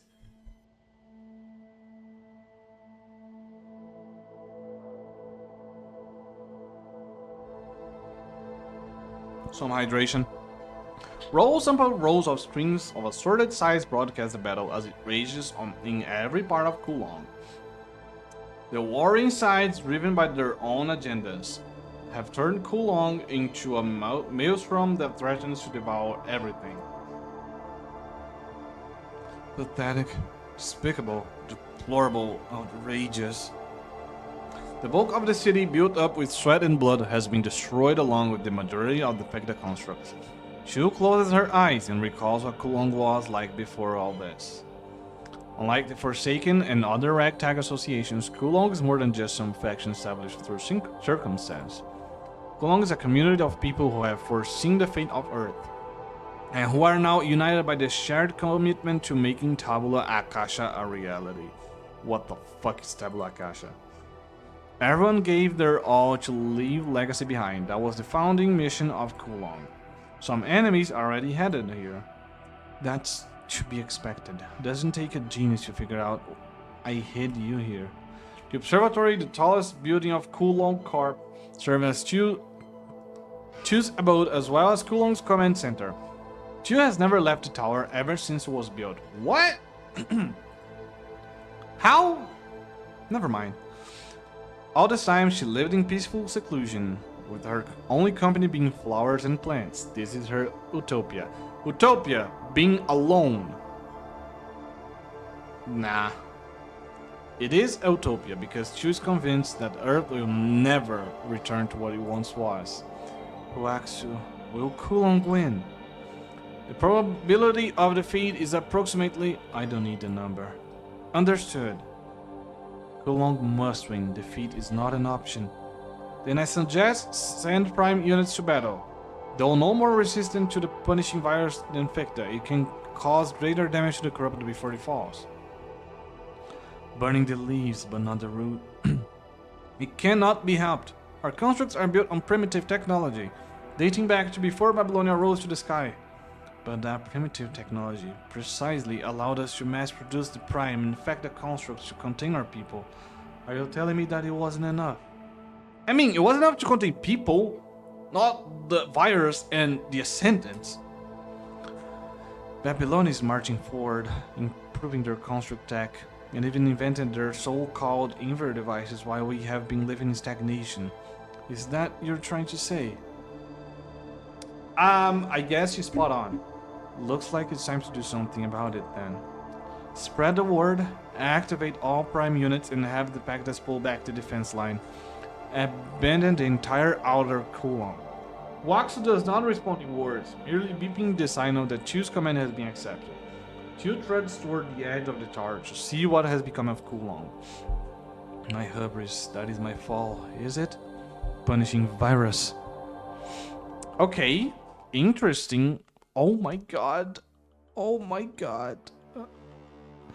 So much again. Oh my god. I don't think my voice is gonna stand all this. Just saying. I'm already losing it. Overflowing the section of the city are corrupted Fectas, their bodies wrecked, their weapons broken. Don't go soft, destroy them. Some guards yet to be corrupted are still holding their ground. They line up to form the city's last line of defense, gating the light wall to fend off the invaders. Why don't you just run? Them vitits, them. What the? What is she saying? The Kulong Corp never backs down. You shall not pass. Let's go. Love reference, and Kuro Games does it a lot in both WUA and PGR. They love to do reference. I love this. Then I'll have to pump more of the virus in you. Sorry, the heedless words that leave her mouth. All I see scans for more corrupted to modify into viral explosions. Okay then. Oh my god, her smile. No, no, no, no, no, no, no. Get off my screen. A giant hunk of metal plunges from the sky, too big, too heavy to be called a sword. Following and landing after the slab of metal is its owner, Kamui. Oh! Oh, no! Oh, I mean, he has Kamu, right? I think Kamu can take on Lamia. But Kamui don't die. Huh? Hold on, what's going on? How are you still standing? Oh, that was her voice, my bad. Because I have a helping hand. Though Lamia is only blathering to herself, Kamui quickly catches on to her reason of puzzlement. Every molecule around Lamia is teeming with the punishing virus. Her mere presence alone would cause any approaching construct to collapse within seconds. But not this one in front of her. The boisterous smirk that irritates Lamia to the core, he retrieves the sword from out of the ground as if the virus knocked into him. You must be Kamui, the guy Roland mentioned. Bleh! Thanks for reminding me of that stinky Roland. Well then, guess I don't have to introduce myself. Time to meet your maker, Ascendant. Protect me. Realizing that she's ineffective against Kamui, Lamia changes tack. She immediately steps back and fills the space between her and Kamui with a horde of corrupted. Cat. Good. Taking aim and firing. Chrome's bullet hits Lamia in her arm. My arm? I spent so long finding a good one. Poor Lamia. Be good and stay still for the next few shots. I'm not going to just sit here and take it. Of course not. Didn't expect you to anyway. Chrome's diversion has kept Lamia busy, creating an opening for a melee attack. With unthinkable speed, Kamui leaps over the corrupted and dashes right before Lamia. The air whistles as Kamui swings his great sword up and across. Mid-swing, he shifts and adjusts, readying to lurch for a monumental follow-up to cleave her in two. What? But the sword halts mid-air. Okay. Ugh. What's the matter? A barely conscious construct, somehow not fully infected, is now between Kamui's great sword and Lamia. You have no qualms about killing your infected comrades, but what about those that can still be saved? He's kinda like you, isn't he, Kamui? What have you done? Release them, Kamui! Kamui! Kamui, man! Come on! I know, but... I don't know, Kamui, take over. He's gonna die if it... Oh my god. Can Kamui take over his body? And like, just be completely cold right now? I tweaked on the dosage of the virus, kind of like how Miss Luna does it. It's kind of a me-only thing, Careful with this Ascendant, Kamui. Comrades' lives come first. Understood. I don't know, man. I don't know.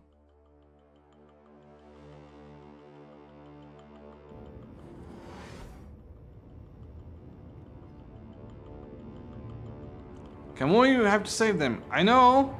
I won't stop you from helping them.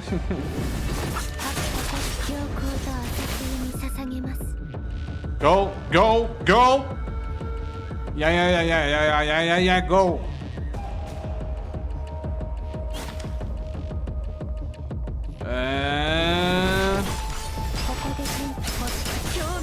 Nicely done. Okay. Perfect. Where else? Just keep walking, I guess? Nope. Here.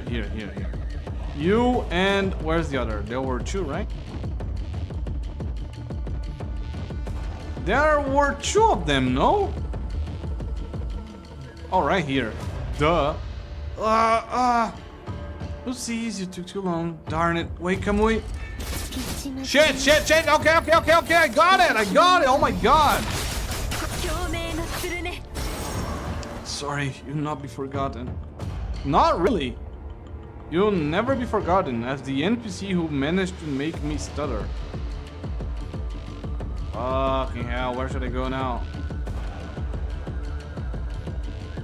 Reach the target destination. Where?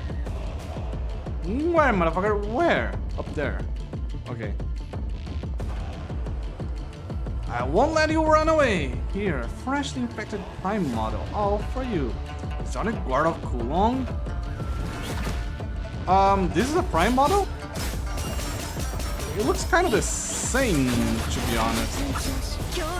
We're the only one left, Ascendant. Not quite. Your little friends are still with me. What? At the quiet party of Babylonia constructs here. Whether they live or die will depend on you. Don't worry about us. Keep attacking. No way. What nice people you are. Turn yourselves over then, and they get to live. Don't worry, I keep my promise after all. We can always give you special attention. Yeah, nah, you know what? Fuck this. Kamui, just surrender your body to Kamu. He's definitely colder than you. Let him. Those soldiers are gone, bro. Those soldiers are gone. Just let them die. It's fine. We gotta get Lamia. We gotta get her. Number 21, functional output lowering. Work till you actually freeze. You know how much of a hole your maintenance cost is putting in your budget? Oh, Vera, you're putting in work yourself, girl. No time to be worrying for that marshmallow blob. That smirk is wicked. Shut up, Mr. Low Power Mode. Damn you, Asimov. Okay, I love their banter. Their banter is awesome. Roland is using his troops to keep Noctis in number 21 at bay. Vera can only reach them through their team channel. Their expression turns impatient. Look at you, fighting amongst yourselves. I have to admit, I have never seen a team quite like yours. You say like you've met a lot of them, but I know you've only been frolicking with those Grey Ravens. Don't you dare group me with those amateurs. Oh, really? Really? We are the amateurs. Yeah, sure. Well. As Roland speaks, a series of loud explosions suddenly send 9 invisible golden particles dancing in the air. That's... Hey Vera, we're catching some weird dust here. Golden vortex related. HQ prepared these behind our backs, huh? Explosions came from somewhere near Miss Luna and Alpha. I doubt these particles will affect them, but... Roland brushes aside the gold dust in front of him. He jumps off the platform and brandishes his chain blade and gun. It reminds me of an unpleasant past. Finally out of your shell, Roland. I've got somewhere to be now, so let's quickly get this over with. Bro, there is so much. There is so much. Wow! Did he make it through? By the time you reach the light wall as instructed by the president, Gabriel is nowhere to be seen. Only a strange rift is torn the wall. Liv first suggested saving the cormorants lying around first, but that was when the light wall begins to regenerate. Reaching court agreement, everyone decides to enter and go after Gabriel. Glad everyone's okay, though the building looked exactly the same as they do from outside the walls. These buildings aren't important. It's the tower, huh? Something important must be hiding there. Like Chu. Makes sense, people with power live in high places. If that's the case, the Just Out system should be up there too. After all, it's safer to keep it close by. Okay then, since we have an idea where Gabriel ran off to, we might as well check out the tower first. Let's go meet Chu or Huaxu first. We'll think about the next step after. Would she ever listen to us? I mean, I don't know about Huaxu, but Chu has been hostile to us. Doubt she would listen, but we are stuck here anyway. Lee glances at the resort light wall. From the havoc outside, it goes without saying that the only way to open the wall is through a high energy collision. I agree, that's what Lucia would have done too. We'll give Lucia with the news of our victory. Great idea, Commandant. How nice, I wish I had teammates like Ray Raven too, huh? After deciding what to do, Ayla readies her sight and fixes her gaze on the road ahead. Sounds of machinery fill the space, followed by the entry of constructs built like a Dharmapala. He holds a weapon in one hand and a mangled corrupted in the other. More constructs of the same design follow after him. Together they march to fewer than 10 meters away from you. The leading construct then discards the corrupted, remains in his hand as a display of strength. Oh, it's a prime! We are primes, the pinnacle of constructs guarding Kulong. We commonly choose order to eliminate invaders. We are not the invaders, bro! Come on, these guys are so stupid! They are losing forces because they are stupid. The Babylonia members and the Ascendants have both arrived near the Observatory. Dispatching guards now. Send guards to clean out the corrupted before they damage the relics. That course of action will lower our chance of victory. Those relics are precious part of Kulong. Go and give the others, Waxu. Orders. Understood. They want to climb up here at the observatory. Let them. In this very yard, I will destroy them all. Damn! She thinks very high of herself, huh? This leads up to the observatory. After a long trek, Gabriel finally arrives at the base of the observatory. Here inside the light wall, free of the flames of war. Gabriel's almost like a theater actor waiting for the audience. The corrupted I brought to create enough of a diversion. This tower should hold what I seek. The Gestalt-like creation must be inside, but the tower will certainly be littered with traps. Direct confrontation does not concern Gabriel, but unforeseen circumstances, the prospect of disappointing Luna does. Why does he... I'm trying to think if we already got hints of who Gabriel might be from the interlude. He cares way too much about Luna. And so he hides.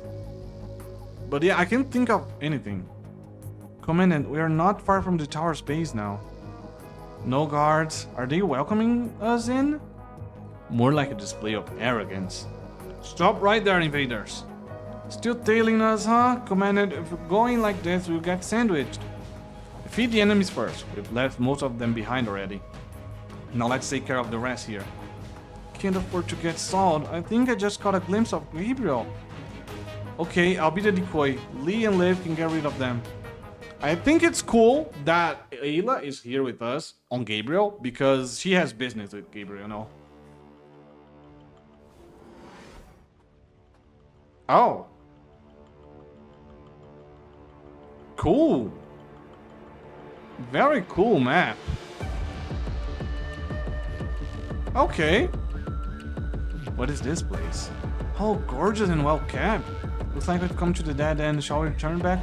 No, your face is not a dead end.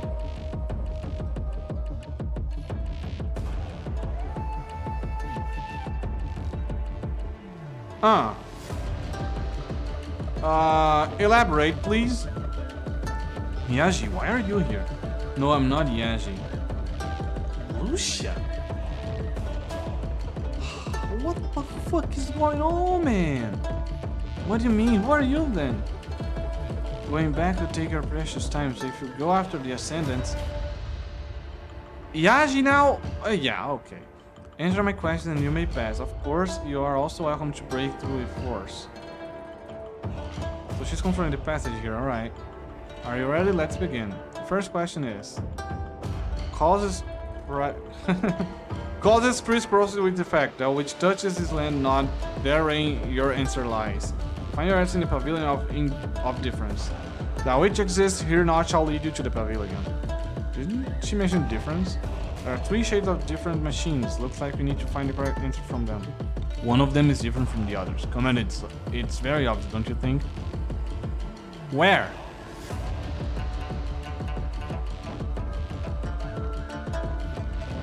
Follow the tip of the to find the correct scroll.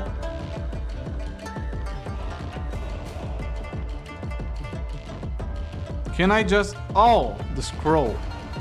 That one. That one. They look very the same. Is this one different? Nah, they look all the same for me.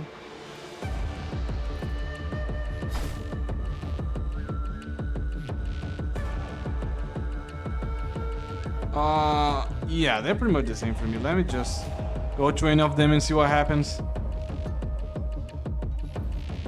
Are you uncultured or purely daft? Defeat the illusions. Gladly. Gladly. I'm here to throw hands.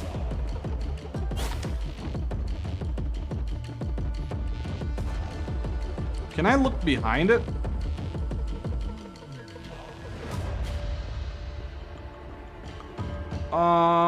So... Yeah, they are the same, bro. What am I missing?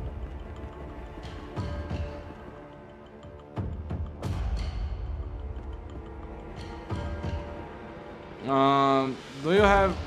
I don't know.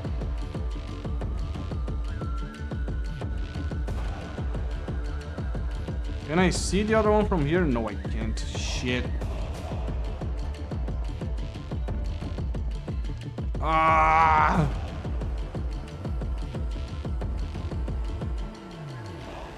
Everything from the legs up are all the same. Yeah.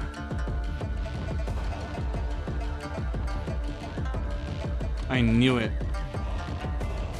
You knew what? One of the illusions is different. Different? What do you mean? The normal is only seen in Athens. It doesn't exist in this city. Oh. Oh, that's what I should be looking at, not the scroll. Well, fuck me, I guess. Very well. Would you like a compliment? Defeat the answer to complete any challenge. Don't mind if I do. Haha, don't mind if I do. Here comes the second question. Wind flows through the void, traveling to and fro in the courtyard. But anchored is your answer. Untouched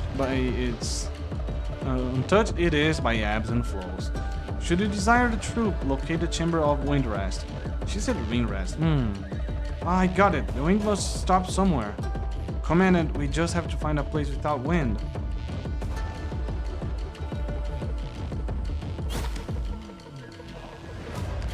I remember this scroll moving.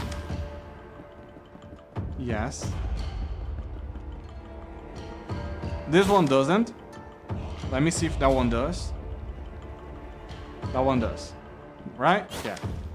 It's this one.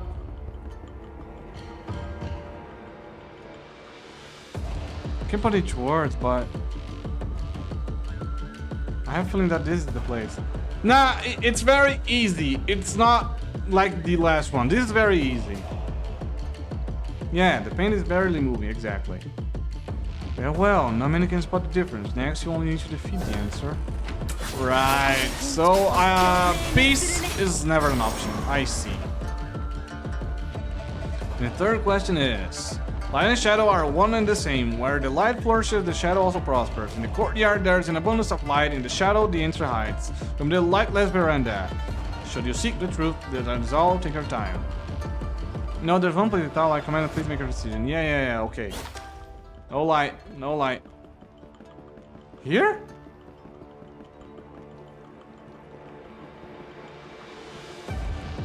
Or should I look behind them? There are lights there.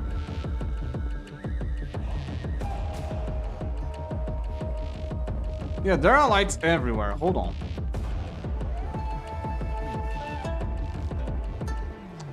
It's not about... Yeah, it's definitely this one. There are no lights here. Anywhere. In front of the other vent, one is different. Not quite, just look up. Yeah, there are no lights here. Oh, I see. This one different from the others. Okay. Light isn't on. Yeah. Yes. Plan display. Have the medial continues. Right. Blah blah blah blah blah blah blah blah.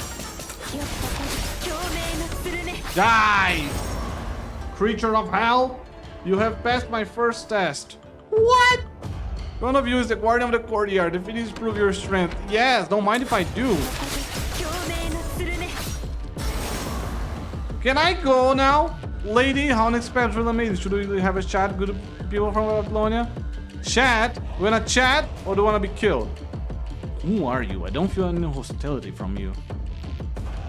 I am a hostile, though perhaps not as much as the others. I'm a member of the Coulomb crew after all. Coulomb crew? What's your relationship with those on the Niter?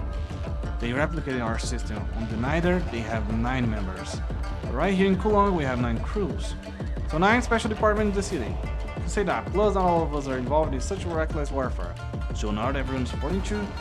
She's only a vessel of the will of the majority, and she knows that. Anyway, consider this a little nice gesture. I shall waste no more of your time. The door is now open. Chu is at the tower of the tower. You can go ahead. Hello, Mahir. Welcome in. Welcome in. Thanks for showing up. I miss streaming and I miss seeing your messages on my Twitch chat. I genuinely miss this feeling. Welcome in. We are I don't even know, to be honest. Towards the end of the chapter, halfway through, this is so fucking long. I have no idea. But we are going. We are going. Chapter 12.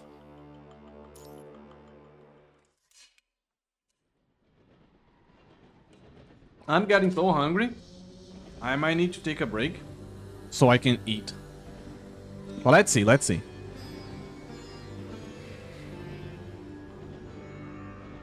You broke PPC? What do you mean by that? How did you break PPC? Like, did you hit a super high score or some shit? Akdilek train rocks and chugs along. Since there are no passenger seats, the Forsaken are leaning against the walls to keep balance. The door leading to the next carriage slowly opens and out walks a girl holding a strange sign, Sophia. The next station is School on Corp. Door will open on the right hand side.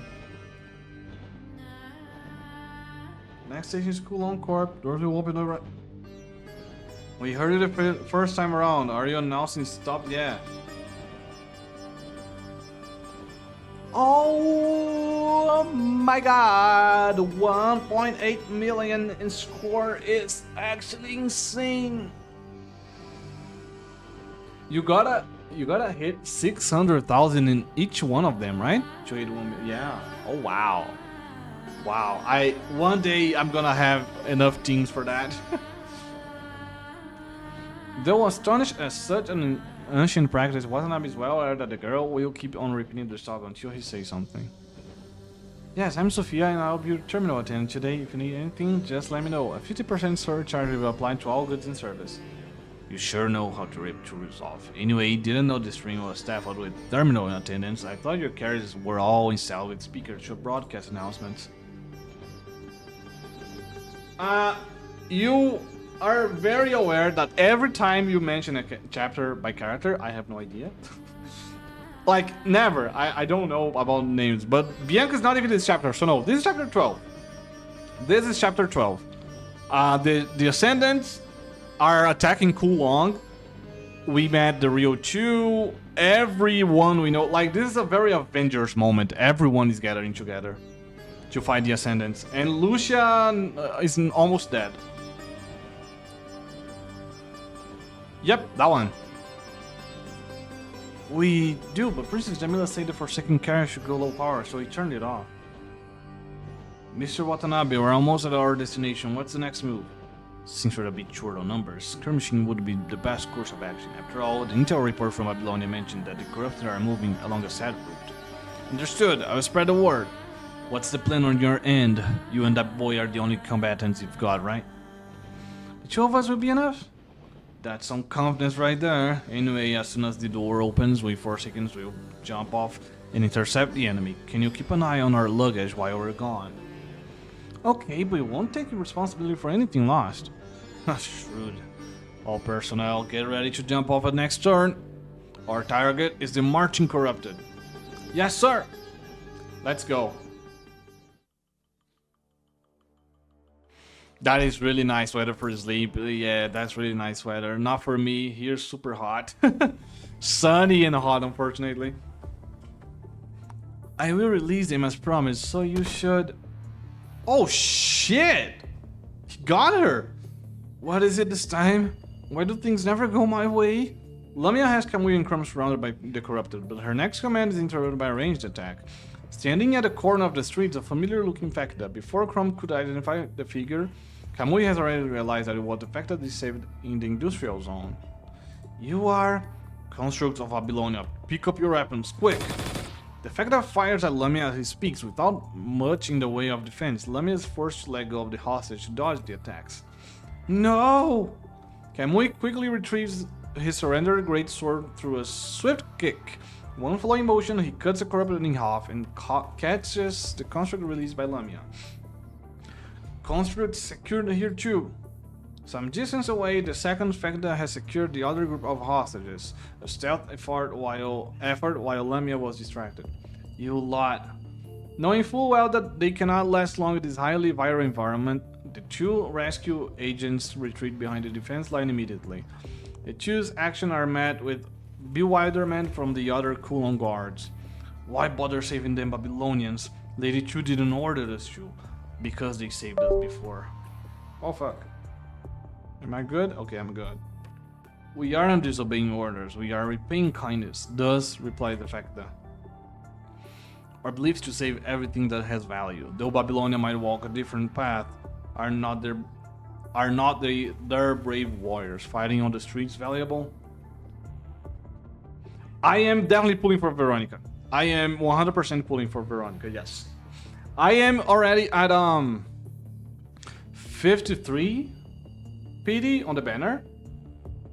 I hope that PD moves to the other banner, because if it does, well, yeah, I'm pretty much gonna get her already. And that belief in value is what unites us as community. So hey, you are gonna help out, yeah?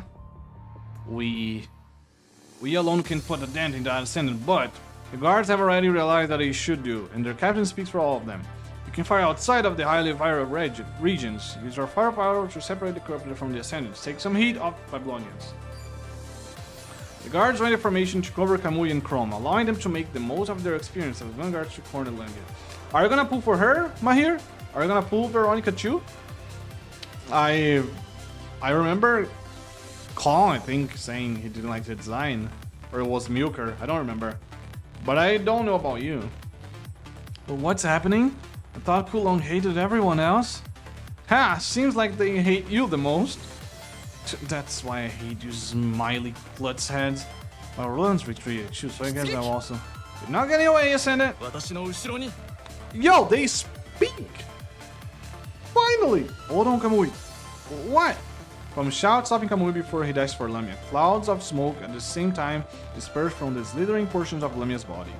Another of Lamia's feats, the compressing the virus within her to create a zone of such viral density that even her surroundings fog up. See, that's why I want to know part of this. Holy shit, how the hell do you have that much, bro? You just got Bianca to SS3. How much are you spending the game?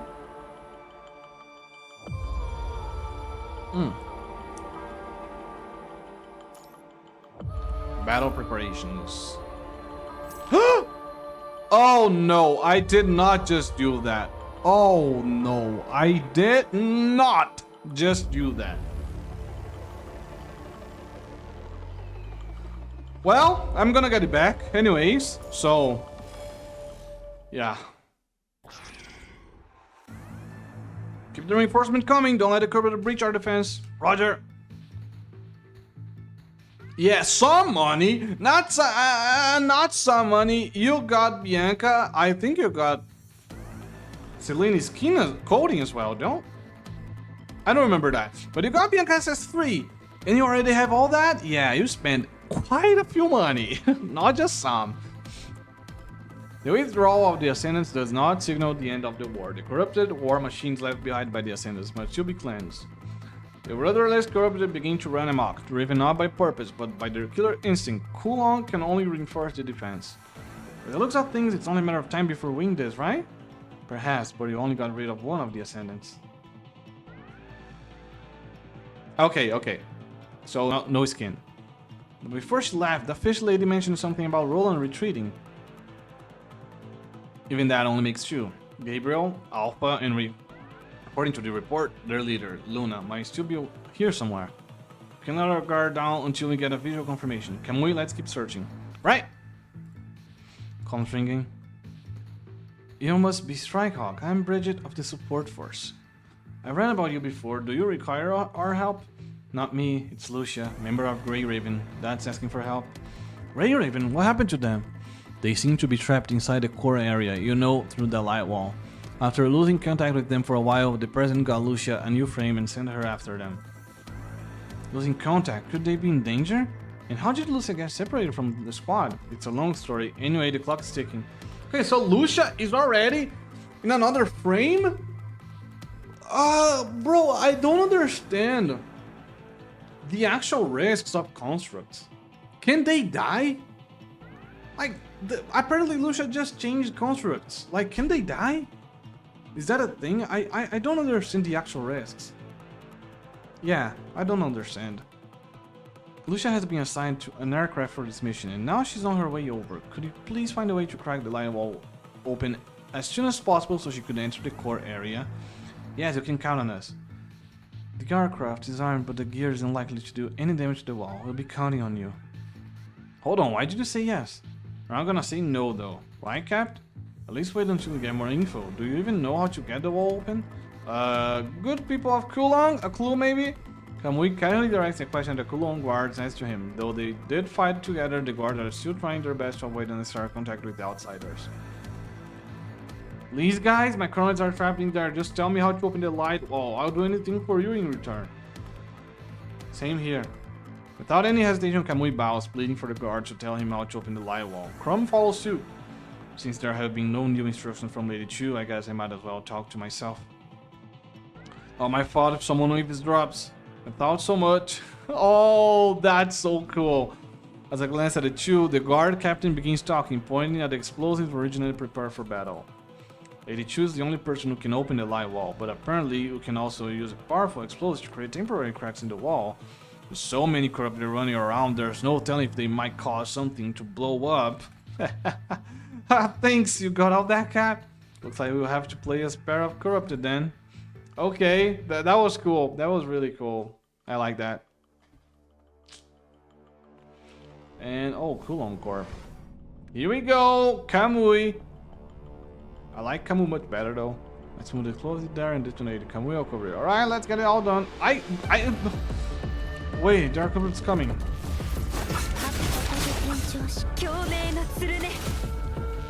Awkwardly clear. Let's get started, Kamui. Roger that, Cap. Is that a supply chest? Next PGR reset is very big.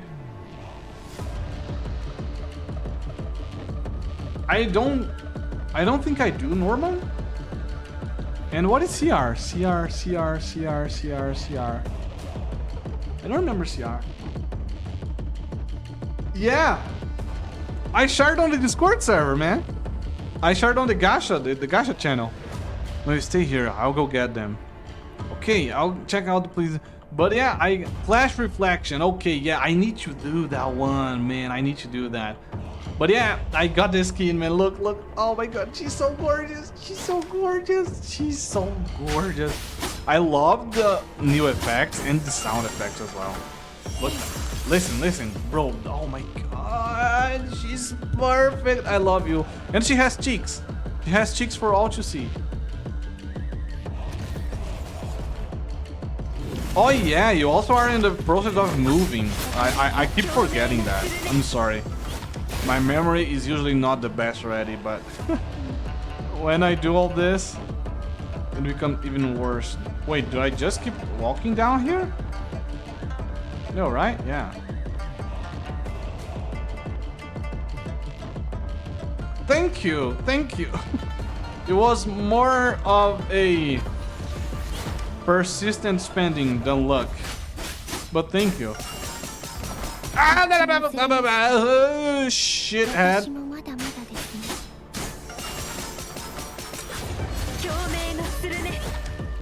I think I got everything on the 80. Ooh, I don't think I got to the 90 yet, but I don't remember, to be honest.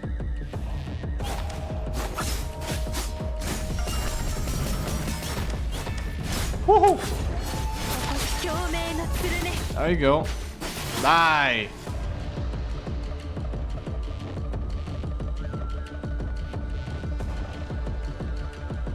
Should be enough. Did you find a good spot, Kamui? Oh, good to go. Get the fireworks started, and I'll take care of the people coming from behind. Here you go.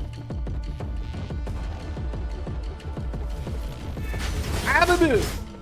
Shit. Woohoo! Nicely done. The clothes should have worked. No, it wasn't enough. The hole is too small. What? Okay, so we failed. That is awesome. We failed. It's not what you would like to hear. Kamui, what on earth are you doing? I am keeping the hole open. As expected, the explosives here are cracking the light wall, yet the explosives were only meant for combat, not wall breaching. The light wall takes minimal damage. bro, I can't wait to buy that skin. I only got One-Shi today, by the way. At the beginning of the stream, I finally got One-Shi. So now I have him. Yay, let's go. But yeah, I cannot wait to buy his skin and Bianca as well. Oh my god, I can't wait. The crack seals itself almost instantaneously. In a last-ditch effort, Kamui tosses his weapon aside and dives in, forcefully keeping the aperture open with his back against one side. You idiot! Despite saying so, Chrome's already in action. He leaps across the idiotic Kamui, and together they hold the small crack open. Yeah, that's crazy. I'm gonna try doing the same as him then. Only in a different order. Bianca's skin comes first for me. The two close their eyes and grit their teeth out of the unendurable pain. Still too small, only a kid could feed through. Keep pushing, Kamui. I know! The light wall behind them cuts open their clothes and gaze their skin. Their synth skin vaporizes almost instantly, revealing bare mechanical parts. Honestly, Chrome, that kinda hurts. Just kinda? We need to get your pain receptors checked when you get back.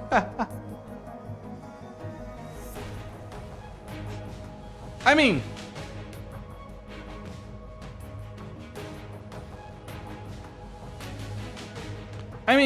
it's like... I think any skin is worth it if you like it. After all, it's just a skin, you know? So as long as you like it, I think any skin is worth it. Bleh, I hate getting body checks though. Keep pushing and maybe I'll consider letting you skip one.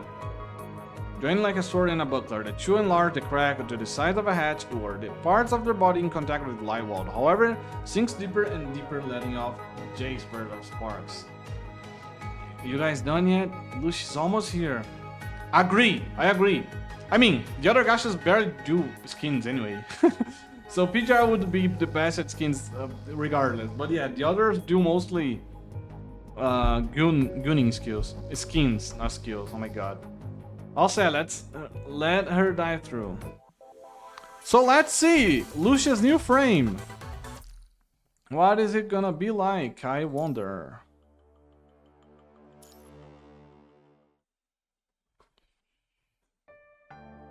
Commandant. Mr. President, Lucia's awake. A long nightmare. A nightmare where Commandant is nowhere to be found. An attempt to sit up only to find the operating system for the limbs disconnected. Mouth opening to call out for a certain someone. You're awake, Lucia. President Hassan, are we in Babylonia or somewhere else? Words, lips, mouth moving or not, sound does not come out. I know you have a lot of questions, but right now you need to rest. The President's words jogged my memories. It was my memories. The President's words jog my memories. I don't think we have ever been in someone else's POV on the narration. That's interesting.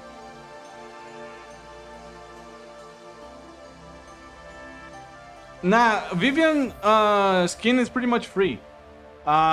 You get like around 200 pulls in 2.3 and 2.4 combined. More than that, you get more than that, but around 200 pulls you get in both patches. And as long as you do 180 pulls between 2.3 and 2.4, you get the skin. So pretty much most players are gonna get the skins because we are gonna pull in these two patches, you know?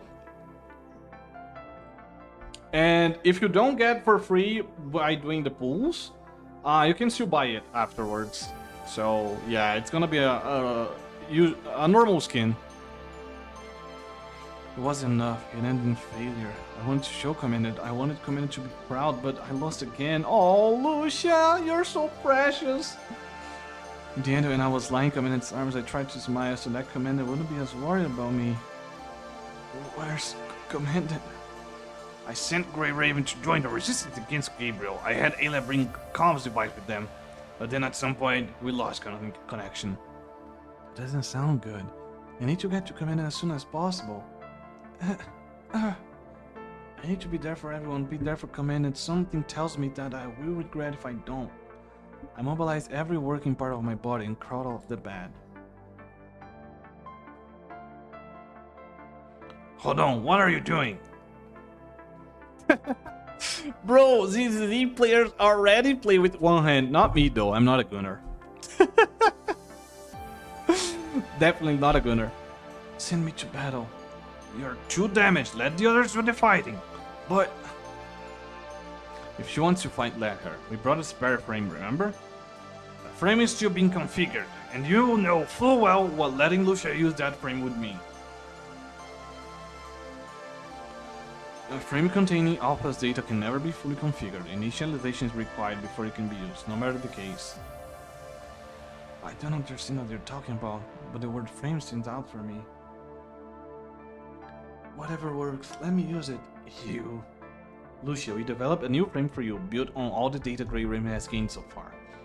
As in what we've been through? You can say that, but your experience alone aren't enough. If you've realized that you are a replica, then you know how powerful the original Lucia is. I know, that's why I don't want to lose. That's why I tuned up this frame with data from Alpha. Unedited, the entire set. That's what the initialization is for? Pyro frame? Bro, no! No! We are so far from Pyro, we are in chapter 12. You are a much older PGR player than me. There's no way you just said that. You gotta be joking. Yeah, you're joking. You're definitely joking. Yeah, you're just joking. Yeah, the frame is data overloaded, so if you want to use it, your thought model will have to be reconfigured through initialization. We don't know what will become of you after the initialization. More Lucia, more Alpha, or someone completely different. No one can tell. Forgetting something, but assuming Pyro is gonna be introduced in chapter 12, when her chapter is like, what, 30? There's no way. Even if it all works out in your backing operation, you'll no longer be yourself. Constructs can acquire memories by loading themselves with data, but you will only be reading these memories, not leaving them. They will always be someone else's. Asmov, this is too much, and even if we activate that frame, there's still no way of getting her back in battle, right? We do have a decommissioned single-person aircraft left, still functional enough to take her. I just got a signal from Grey Raven, they might be in danger. Your frame, Lucia, your call. Okay, so it's from Alpha's data. There's no way, right? There's no way we are already getting the Crimson Weave frame, right? Nah, it's too early. Using this frame is tantamount to suicide. It will kill Lucia, this current Lucia. That's what Asimov is implying. It's a small price to pay, much smaller than I expected. Everyone has a green look on their face, and yet I can't help smiling.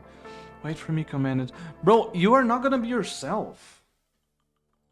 If you're not gonna be yourself, what's the point? Okay! No, yeah, I knew it. It's too early for Crimson Weave. It's this very weird frame. I'm not gonna lie. It looks weird. Just a few floors away from reaching the top, got a seat inside of this tower looks just like that of the Niter. You got it backward, Babylonian. Walking down the stairs, the familiar feminine figure of Chu, yet vastly different from her imposter on the ship. Her footsteps ring in majesty as she approaches. And this place has a name, the Observatory, not just any tower. What do you call that? From here you can see the stars filling the universe. Learn that Earth is a very small stage in a vast cosmic arena. We're not here to We're not here to chit-chat. You know the situation, yeah? Things are not looking good. Some assailants found their way in here. We have to protect Waksu and keep it from falling to their hands. Of course I do. It's none of your concern. So we're good for now at least. Whew. Liv, you've been like this since we got here. Are you not feeling well? Ayla is relieved to hear Chu's reply. Meanwhile, Liv's face turns grim as she fiddles with the device in her hand, as if beset by self-doubt. Huh.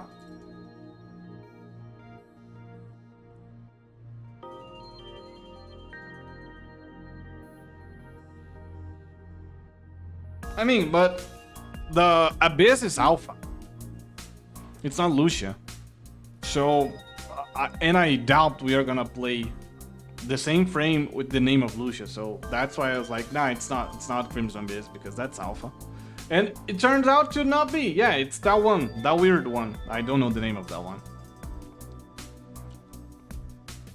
What's wrong, Liv? That too, the leader of Cologne, is an Ascendant. What? You sure?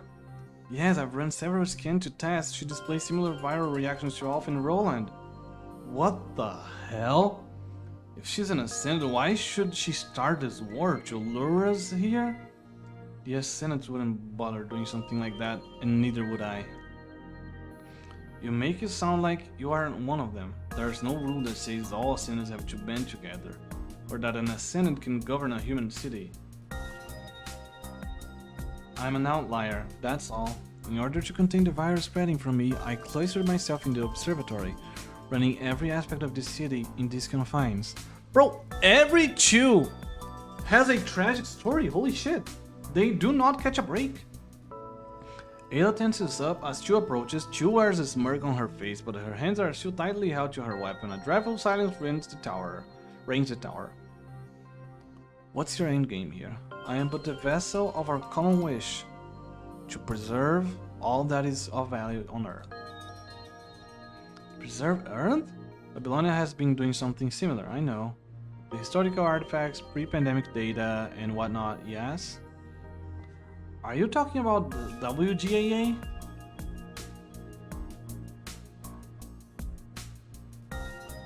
And he's kind of right, yeah. But that is nothing compared to our grand design. How could you? Me, the president, everyone, we are all working earnestly to study and rejuvenate human cultures. To prepare for the day we reclaim Earth. That day will never come. What? All your talk about reclaiming Earth, reconnecting the world is nothing but a joke. History ended the moment the virus broke out. We haven't ended. We're all on borrowed time. How much longer do you think we can last?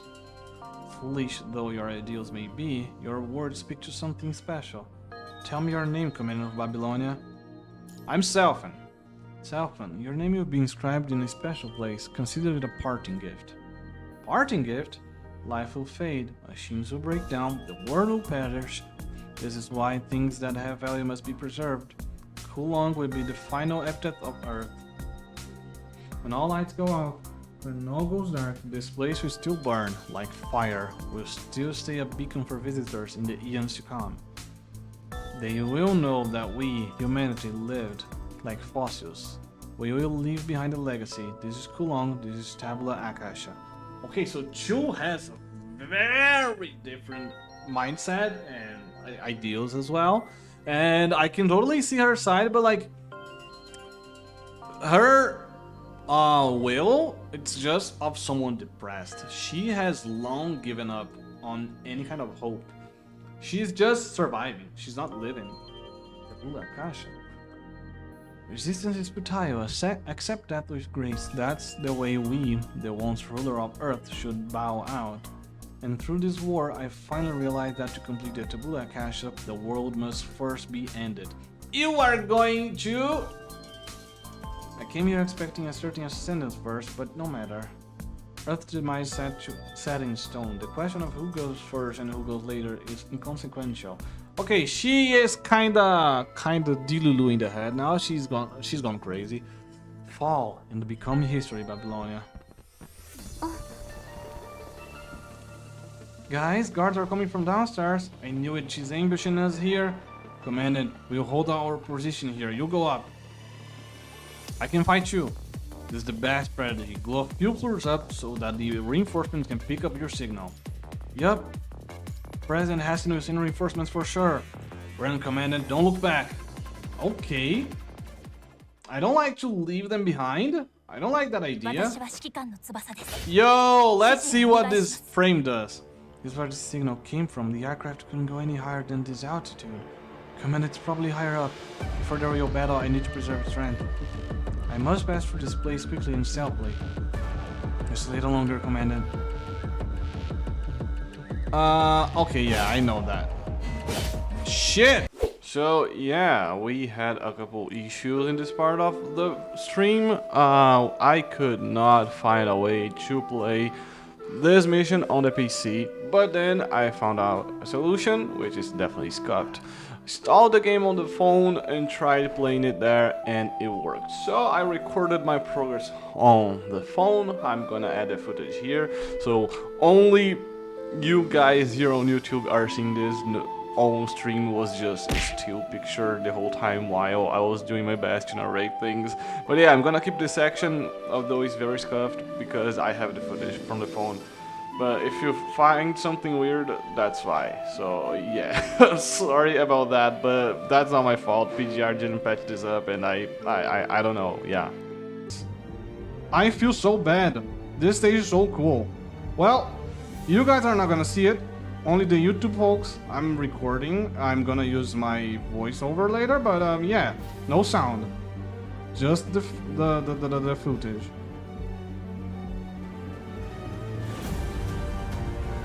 I actually feel bad. Ah, this sucks. This is so cool.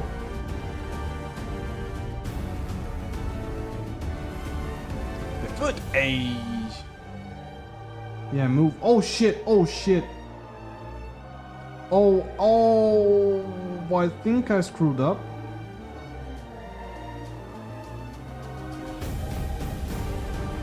What if I run towards this guy? Go, go, go, go, go, go. Strike him. Strike him. Go, go, go, go, go. Beat the shit out of him. Bro, I don't know how to play on the phone. Is there even a dodge button? Yes, there is. Okay. Why is he still alive? No! Okay, this frame of Lucia is actually kind of sick. Not gonna lie. Run. Just fucking run.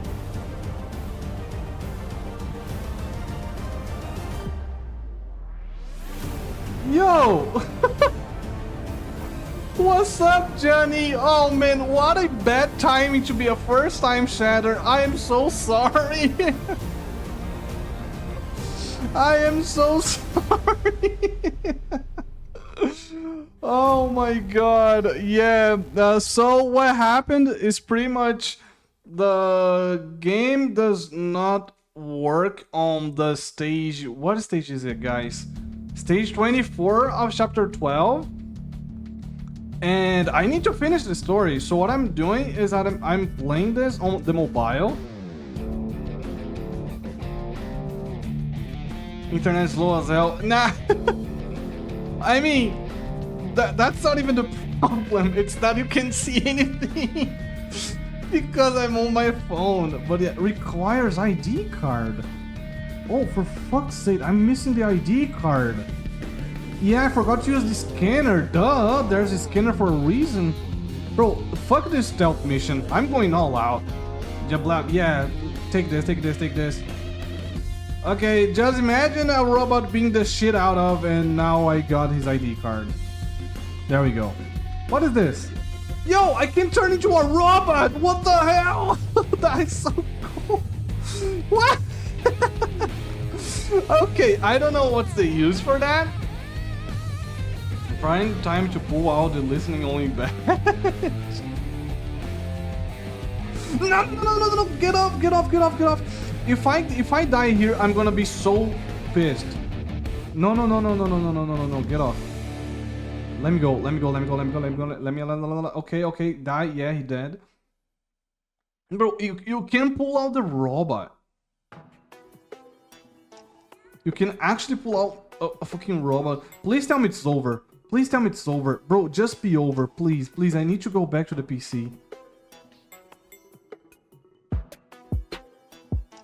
Let's go, guys. We fucking did it. Okay, let me open the game again on the PC now. I'm so sorry. I am so sorry. Dude, I am so fucking sorry. Finally, back to the story, guys. Sorry. You run upstairs like Lee told you to, carrying the signal transmitter Ayla gave you. Finally, you reach the top of the observatory. Yeah, I'm sorry, Mahir. I don't need to censor your message. That's too much editing. I'm just gonna delete it. It's easier. What greets you is a heavily dome dotted with stars. At your feet is a grass field, and around you are purplish red flowers. The current war seems not bully, not bully.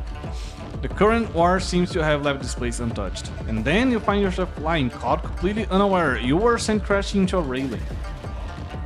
Do a safety roll? What the fuck?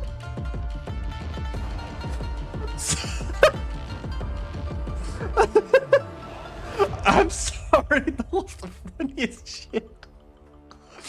Bro, a fucking earthquake hits and the option you have to choose is do a safety roll. I'm sorry, that is too funny, bro. What the fuck is this? Your escape ends here, Commandant of Grey Raven. My team members. See you resisting, but not for too long. Chu falls silent and marches toward you. The light glimmering of her blade almost blinds you, and the pain from the previous blow renders you temporarily incapacitated. Chu lifts her blade. Yeah, bro, if she's an Ascendant now that we know, our squad has no chance. We just have no chance against her. This is it. Become history, Commandant of Babylonia. Why don't you become history? Oh, yo, black and red, that's Lucia. No, you won't. That's Lucia, black and red, that's Lucia. Someone descends from the air and interrupts Chu. She drives Chu backward with one cut, followed by orders relentlessly. Each swing sends forth cold particles, coating the nearby plants with rime. How? Black, red. Your rescuer is the most familiar, yet also a most strange figure. She perks up upon noticing you unease. Oh, she looks so cute! Oh my god, she looks so cute in this art! Are you okay, Commandant? Lucia? Yes, Lucia. You're Lucia, Commandant. You're Lucia! Oh my god! You are as precious as the day I lost you, although that day was today.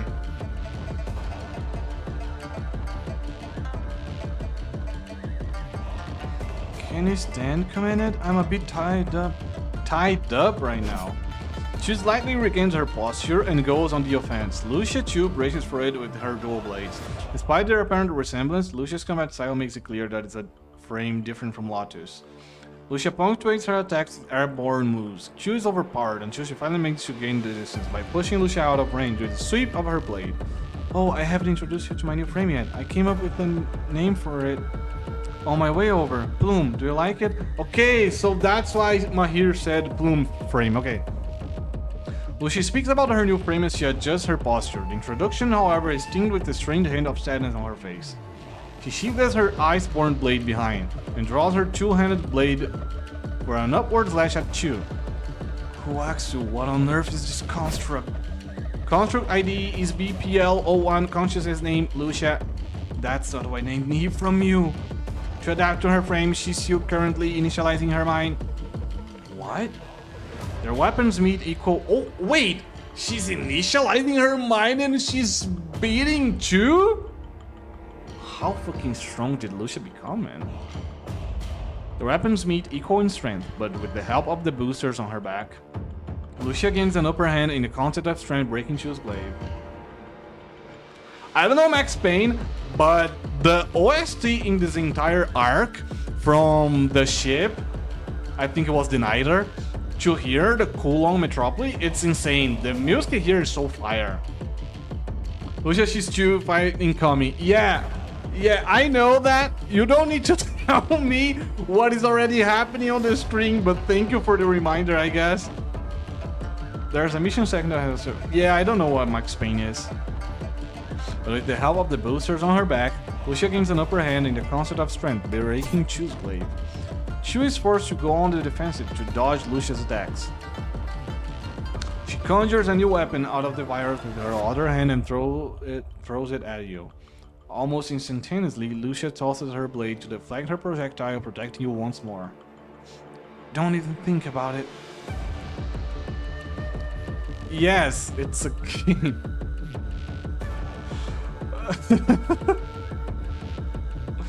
Thanks for stopping by, Jenny. Thank you so much for stopping by. Have a great day or night. What's about your initializing your mind? The factory reset, essentially. Do you still remember the first time we met, Commandant? I was like a puppet back then. I know what you're trying to ask, Commandant. It's the only way for me to use this frame. You maniac, you're killing yourself. Just use this ring. Oh shit, yeah, that's right, that's what's happening. No. I'm not killing myself. I'm becoming a new me. That is merely a game of words. Does the world have something of such value that you would give even your soul for it? Of course it does. You wouldn't understand. Hark, I give you death, not out of a caprice. Ever since the outbreak, we Kulong foresaw the fate of Earth. We toiled for the Tabula Gacha, our only true purpose. He's going for a Goonie. If you have something you wish to protect, then you would know that beauty only lives in the past. You're just afraid of facing the future. The two resume fighting, their blades clash, light off, lacerate each other. No longer is there a need for dodging attacks, only receiving the opponent in full. Earth's fate is decided. I will destroy you both, and I will put history to rest. And how would you do that? Just the thing that spawned this era and has kept it alive to this day. With an AI system of similar make, I can take over the entire Babylonia. And it shall fall. With the planetary mass of Babylonia, Earth will enter into an ice age when it plummets to the surface. Chew, I like the previous Chew better. I like Valier much better than the actual Chew. This Chew she's just pretty, nothing else. Then no longer will there be a place for us in the time universe. Huaxu will destroy what is left of humanity. Kulong will be all that is left. And Earth will become a tablet of all that was human, the Tabula Akasha. Thank you for the hydrate.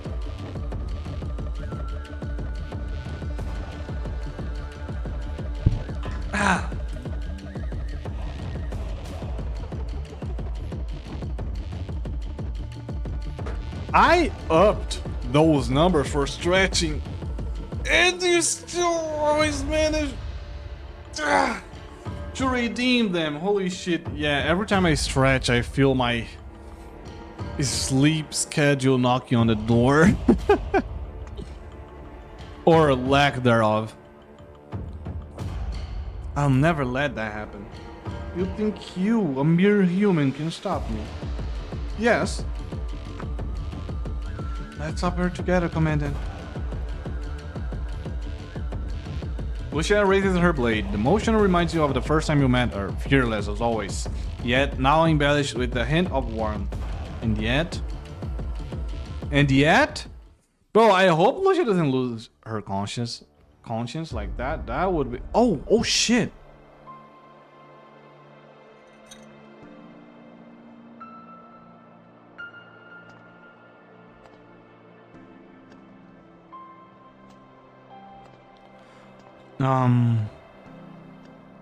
Lucia?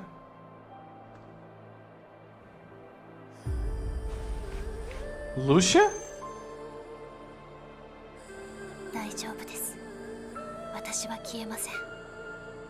Oh no. Oh hell nah.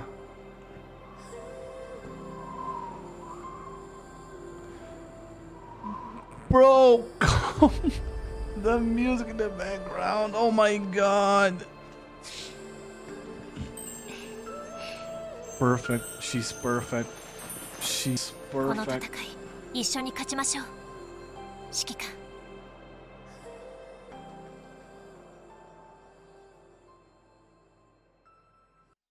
この機体は最終調整を済ませていない。後からこれらのデータを読み込んだとしても、お前にとっては別人格も同然だろう。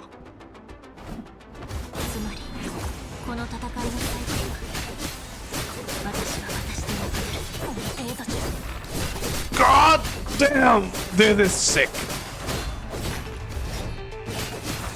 Okay, I need to turn this shit up on my headphone.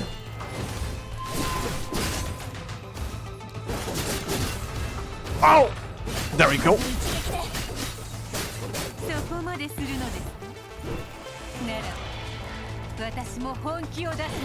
Then give me your wall. Bro, I'm sorry I'm quiet. This is absolute cinema. And this fight is sick. Like, even the close-up, we are playing so close to the character. That's not the usual PGR camera.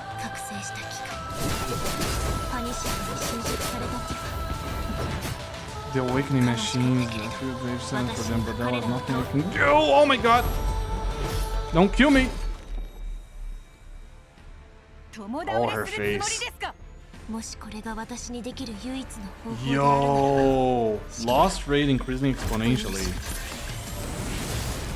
The hell? Yo! What is this? She has another weapon? She doesn't even fight like Lucia anymore, but she doesn't fight like Alpha either.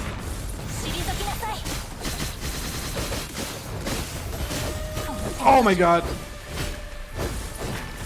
I'm trying my best to activate the dodge. I can't. There we go.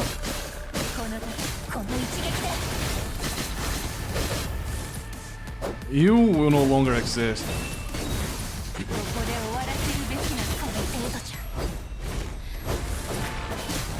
Oh, hell yes!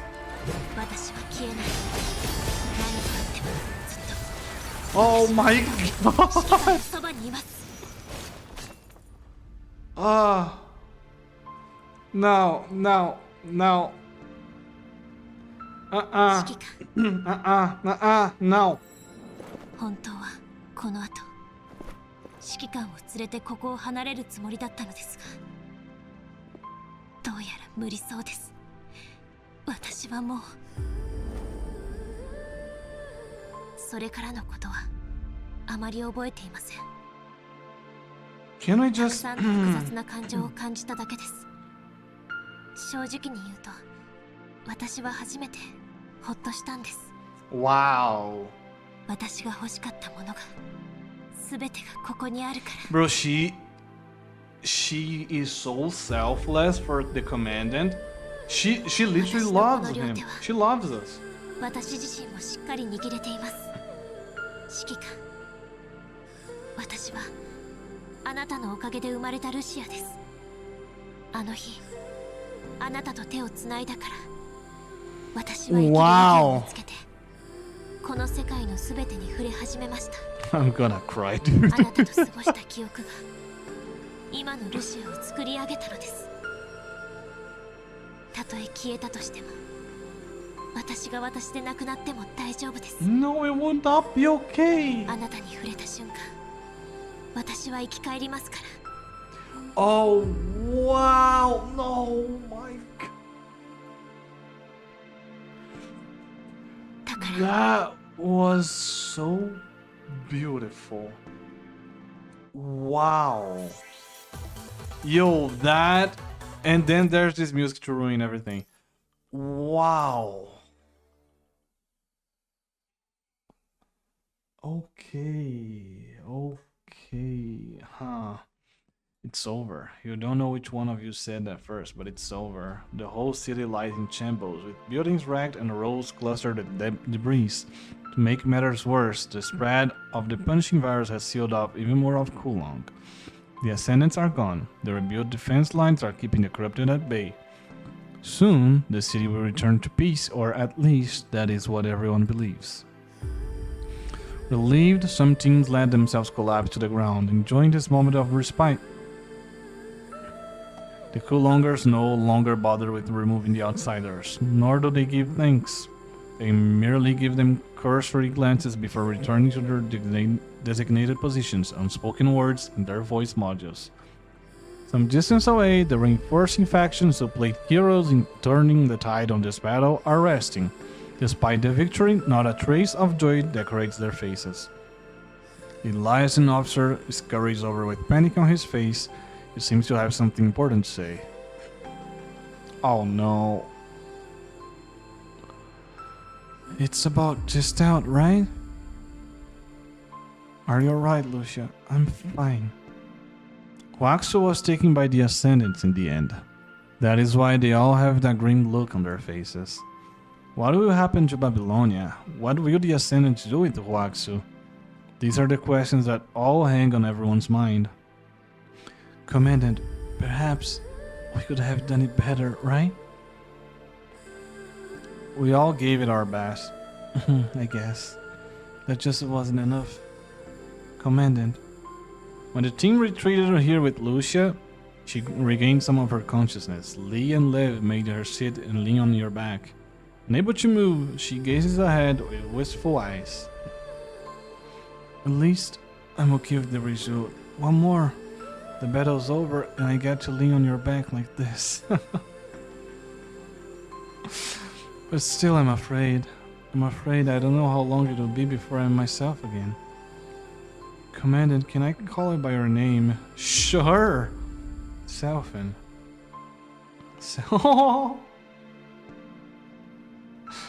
Oh man, this is breaking me so much. Lucia changes her name, toying with the pitch, the tone, the speed, as if finding a new piece of treasure. You must find this weird, but it's a spell that makes me not afraid. After that, Lucia leans closer as if she's about to hand herself over to you. She pours her heart out.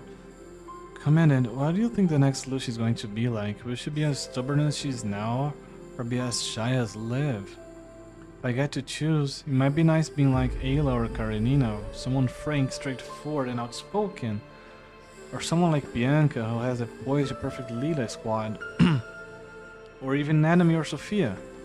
But they're kind of two ends of the extreme, so I guess maybe not. She thinks out loud in a brisk voice, acting like some vivacious girl untouched by any disaster. Innocent, cheerful, and full of hope for tomorrow. If the punishing virus never existed, is this what Lucia would have been like?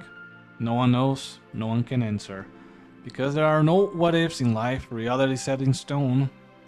But I know everything's going to be fine, because you're here. And this time, I finally have memories truly mine, within my mind. By the time I get to know the next me and prove her worth, you'll see a better Lucia.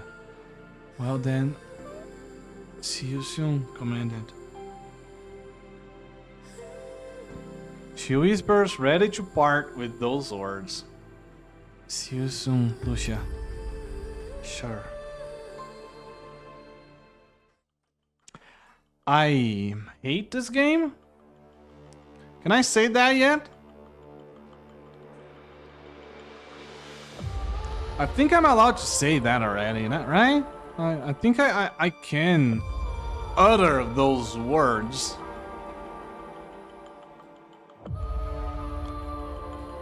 Ha!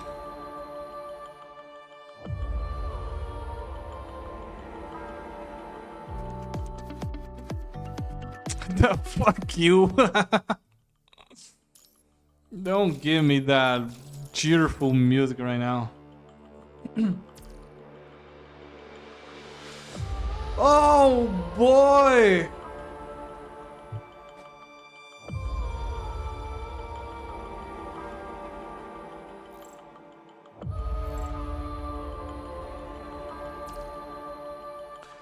Well,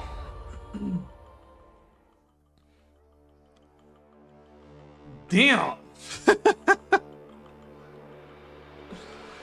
Damn. I did not expect PGR to make me leave me so speechless so early on the story. Well, god damn, I am speechless. Yeah, so my thoughts on this easily best chapter yet. Like, I don't even need to say that. That's kind of obvious. We finally got answers to what we have been looking at for a long time now. We got the summary and conclusion and the collision. The collision of every storyline we've been following. Bro, we've got the Cerberus squad, the Forsaken, the Strike Hawk squad as well. We went back to Aslam in the Eternal Engine with the Akdilek people. We saw every single one of the Ascendants united in the same place. That was wild. That was super wild. But yeah,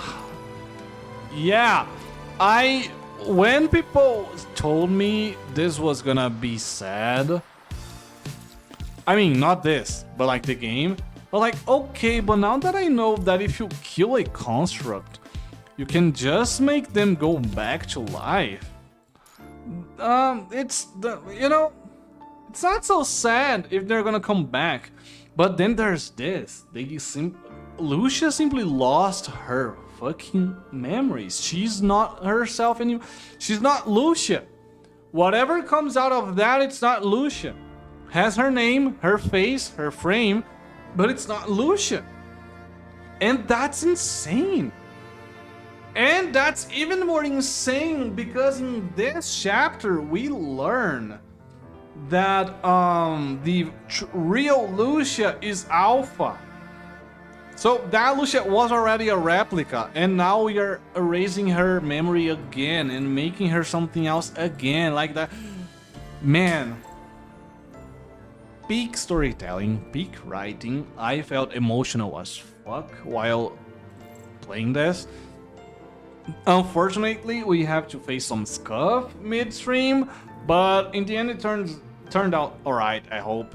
This is by far the longest chapter, so if there's one thing I wouldn't have to complain is how, well, it was. Long, way too long. I think we could have separated this in maybe 2 chapters, or we could have managed to make this a long chapter still, but streamlined a couple dialogues that were not so necessary, you know. But yeah, so thank you guys if you have watched this far. Don't forget to leave a like, don't forget to subscribe, and etc. Love this story. I cannot wait for what the future holds for the PGR story, because this is awesome. This is awesome. I am in. Last chapter hooked me up, and now I am in. If this is what awaits for me in the future of PGR story, from this to better, hell yes, count me in, because this is fucking peak. Now see ya, peace.